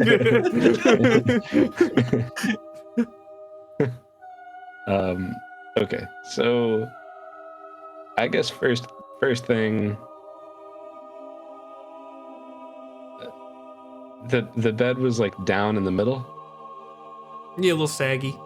Okay, let me clear the sheets and whatnot. And is there anything on top of it that's making it saggy, or is it just broken and messed up?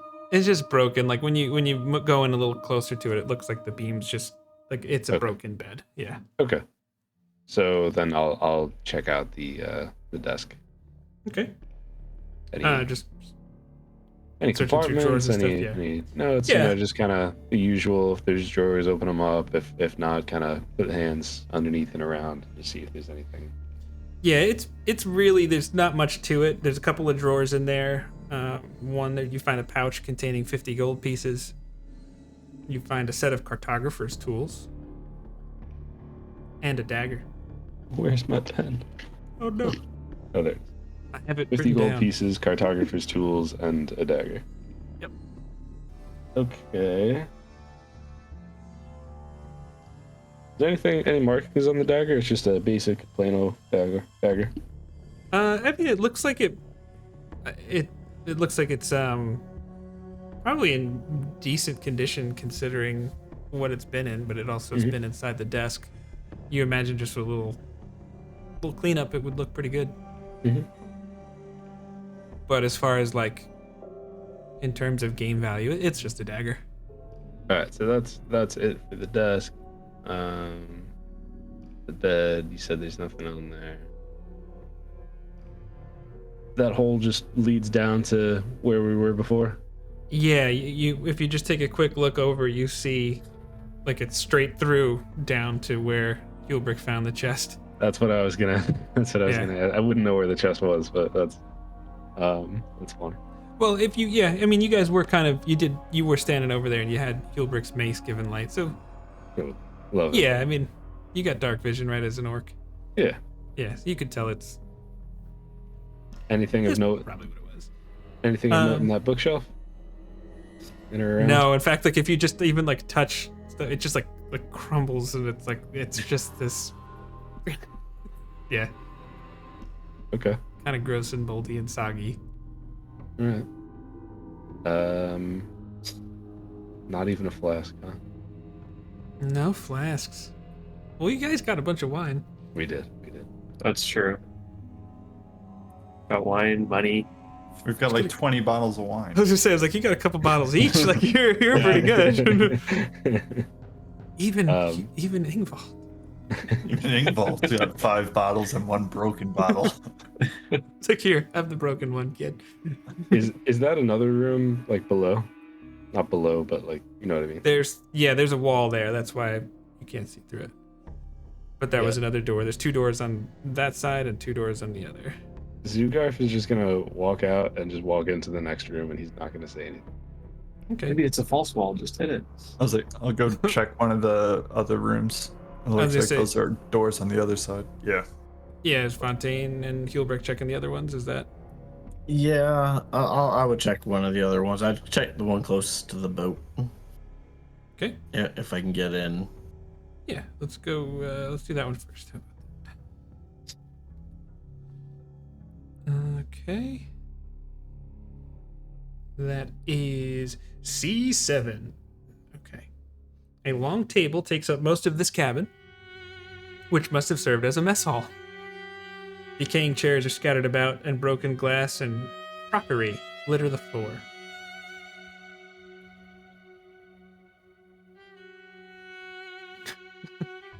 I mean, not much to do with that. Jackpot. There really isn't. You know, it's been here for years. I'm not sure it's worth checking to see if any of the food's good.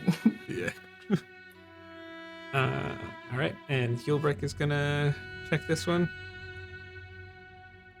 Indubitably. Indubitably. All right, you got 6 double bunks line the edges of the cabin. You see some personal effects strewn about the room, and a faded, painted portrait hangs on one wall, which shows a young couple smiling and embracing. Written across the bottom of the portrait are the words, Aletha and Brastos, together forever.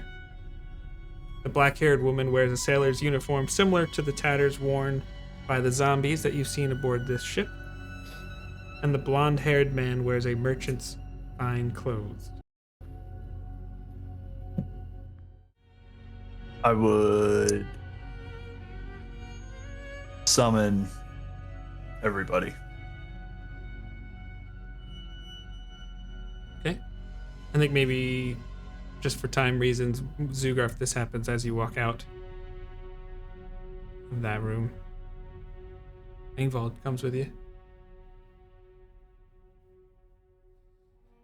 Maybe Domingo's kind of just getting down off the, off the crow's nest just to make that easier.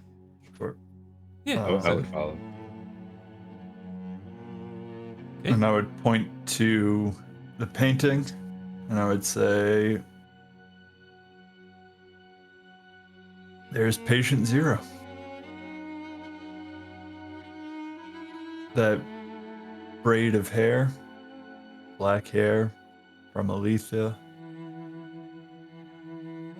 black hair from, what is it, Brazos?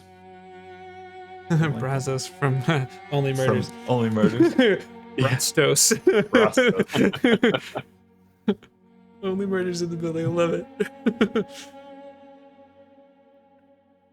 And suddenly, this guy looks like it's a young woman and Steve Martin embracing. Steve Martin. It's Right Martin here. Short and Steve Martin. It's even better. Just Martin Short's got a wig on. That's definitely something they do too. Oh yeah. Billy. That's them. That talisman that was in the book as a bookmark, like I feel like that's what's causing this. You know, she made some sort of oath, some pact before she died, and now Orcus is haunting the realm of the living. Do we think it's that? Or do we think that started it, but she's out there still? I haven't seen one with black hair yet. Nooch, roll a religion check. 17 plus a bunch, plus 4, 21. The thought occurs to you that perhaps she was the quicker moving creature that took Ingvald down.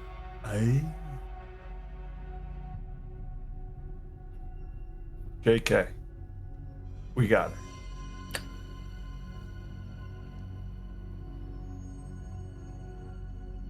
So it's not her. She may have started it, but it's not necessarily guaranteed that this is over. If she did infect the crew, then seemingly this has been dealt with. Do we remember coming across one that would potentially be a captain, like maybe dressed a little bit more ornately than the others? Yeah, why not? I think one of the zombies may have been. Okay. Maybe something a little extra to their very tattered clothing. Sure. He was wearing that. Yeah, That's what I was and the thinking. hat. That's Said one-eyed Crunch. My name is Captain Crunch.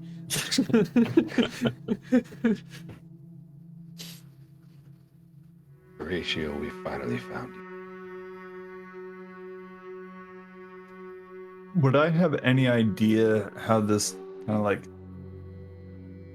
talisman would work from a like religion / arcane kind of like perspective? Like, is this thing actually like, is the talisman the cause, or do I think that the talisman's just kind of like harboring some energy from whatever crazy nonsense Aletha and Brastos were up to, and she was the cause? Like it could have been her focus or something. Yeah. I'll say this. I mean, I think it's worn off at this point, but it did radiate necromancy magic to you. Yeah. So I don't necessarily think you would know exactly how it works, but it's a pretty reasonable hypothesis. That this is the root. Well, what was written in that book?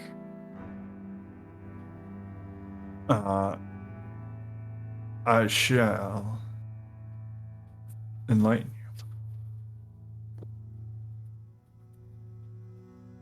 you. 19 Tarsak. Our journey is ended, though I fear my own is to continue in the most horrible way imaginable. Compass Rose wrecked on a shoal south of Neverwinter. Many sailors perished in the initial impact, and Aletha was gravely injured. As I tended her wounds, she clutched her talisman and breathed soft prayers. I asked her what the talisman signified, and she told me love. Her husband waits for her at Dragon's Rest, having pledged his service to the dragon there. The talisman is made from locks of their hair, woven together as a promise to be reunited, no matter what fate might befall them. It might have been a beautiful story, had it not been for Aletha's gruesome end, and the words of the prayer I heard as she breathed her last. For she was begging Orcus, the Prince of Undeath, to reunite her with her husband. I held her hands as the breath left her, and I felt a horrible chill pass through her. Next I knew, she was sinking her teeth into my neck. At the same moment, I heard moans begin to rise from the dead sailors all around us. Curse has she brought on us all. Already I feel a creeping chill overtaking my body. I am securing her talisman with this book in my chest, in the hope that someone who comes after us may end this nightmare by bringing Aletha's talisman to her husband. About Orcus. Oh, never mind. That's not in there. That's something else. That was his information. Yeah. But yeah. So, logic dictates one of the people we've met is not who they say they are.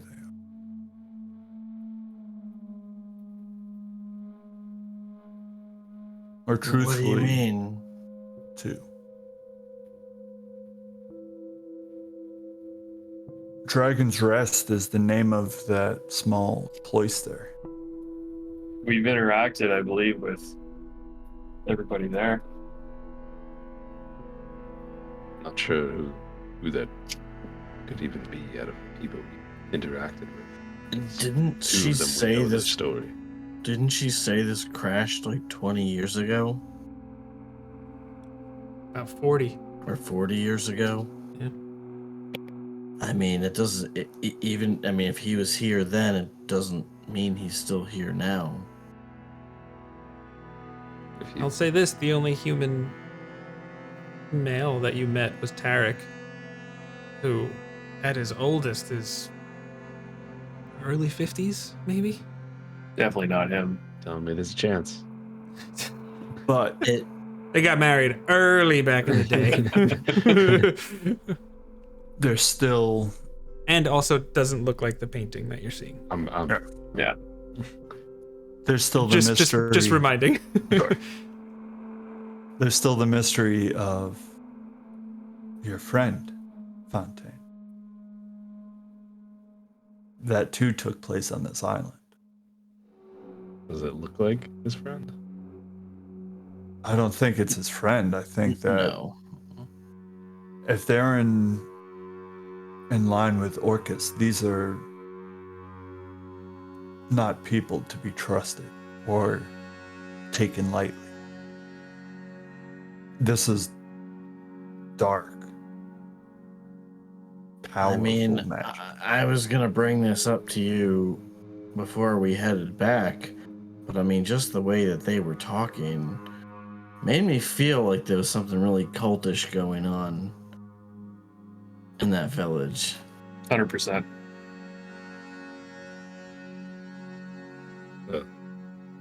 You don't choose to live here if you're not drinking the Kool-Aid, so to speak.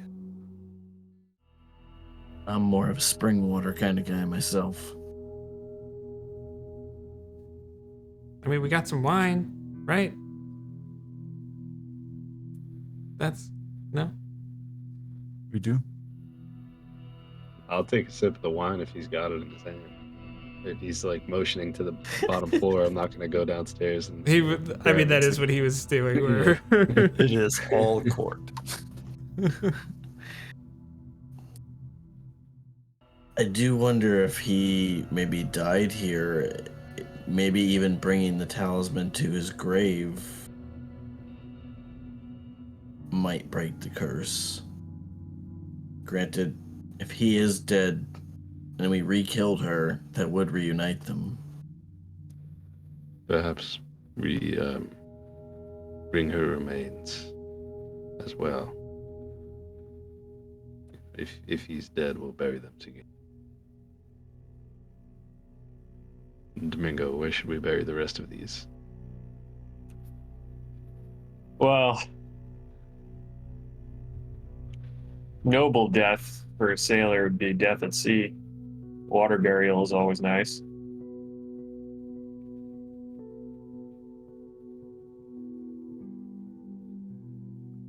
It's always how I envision to go anyway.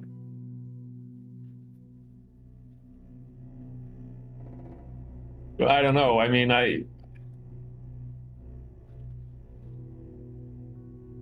Shipwreck, I don't know if you know any sort of rituals or ceremonies or anything that would kind of... I'm not well versed in religious arts, I guess you could say. I think this would be worth speaking to Lady Ray. What's her Runara. name? Runara, thank you. Not it.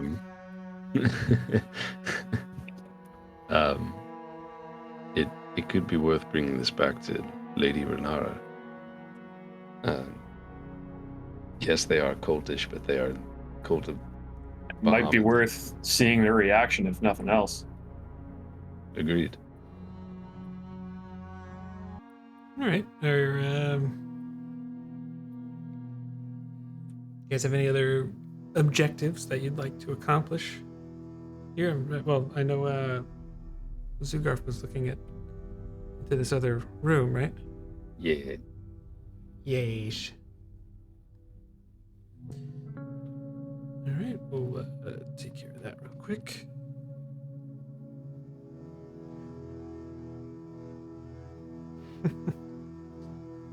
A long dead headless skeleton sits propped up against a counter to the right, but the galley is otherwise empty. Unless... Did the skeleton just move?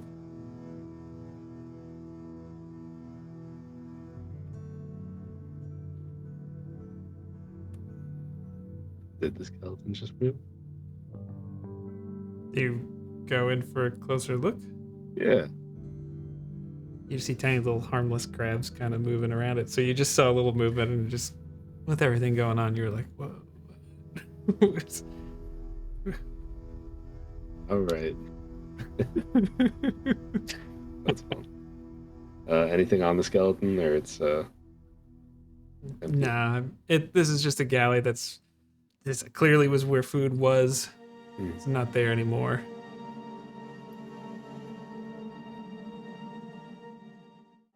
Things are just kind of broken down and just is what it is.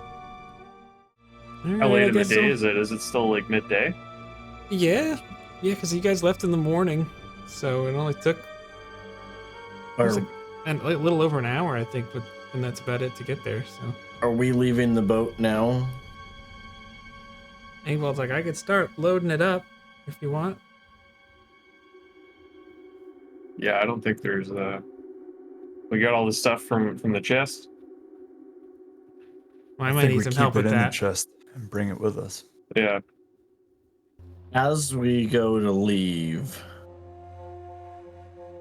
I cast Create Bonfire on the Harpies. Nice. To just burn them. To send them back where they came from as their ashes get carried into the wind. Respect. Yeah, it kind of smells, but you definitely can tell you get the you get the old party started for sure. All right, so you load up the boat. I'm assuming heading back to Dragon's Rest. Yep. Yes. Yeah. Uneventful. You get there, right in the middle of the afternoon, pretty much. We'll say 2-3ish in that range somewhere, based on the trajectory of the sun. The hypotenuse, square Zenith. root, apogee, solstice. Yep, all that stuff. What would you like to do? Go straight to Elder Runara.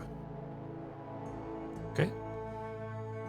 She is she's up in the temple up at the top, just like where I think that really was the last place you guys had your conversation where Varnoth was working on her stuff. Is Barna still there working on stuff? Actually, yes, Varnoth is there. little different section, but you can tell she was she's been making some progress.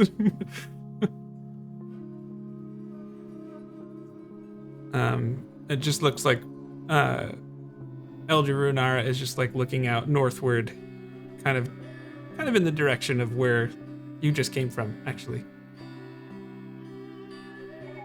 Kind of has that thing, her back is to you, and has like that, almost that like interesting moment where she's just like, welcome back.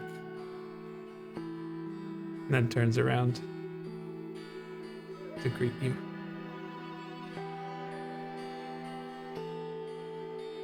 How did it go on the Compass Rose? We're back here. She just Tell me. nods. Rostos. Her head tilts to the side. What can you tell me about it? Rostos. Yes. He died many years ago. was laid to rest in the graveyard atop the cliffs at the northern point of the island, just northwest of Dragon's Rest.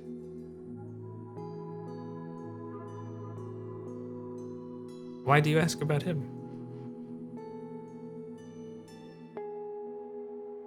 Well,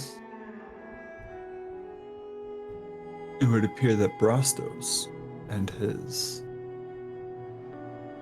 girlfriend, wife,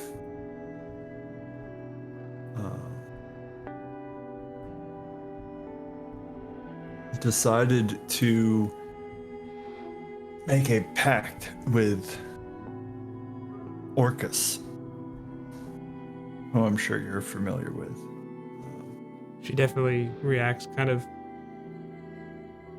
obviously recognizes the name Orcus. Yeah. And And that, looks like, oh, and what we found aboard the Compass Rose, as you let us know, is the cause of this.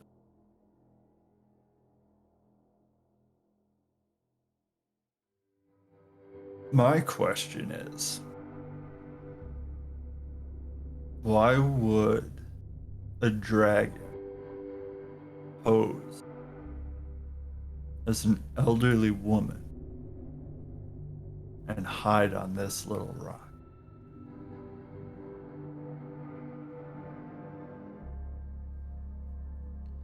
Runara turns and looks at Varnoth, and their eyes meet. And Varnoth kind of goes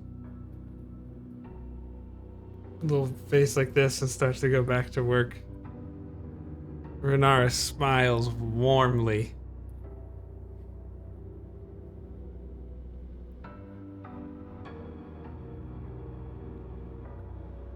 And kind of takes a step back. And then you see her form morph and change into a bronze dragon.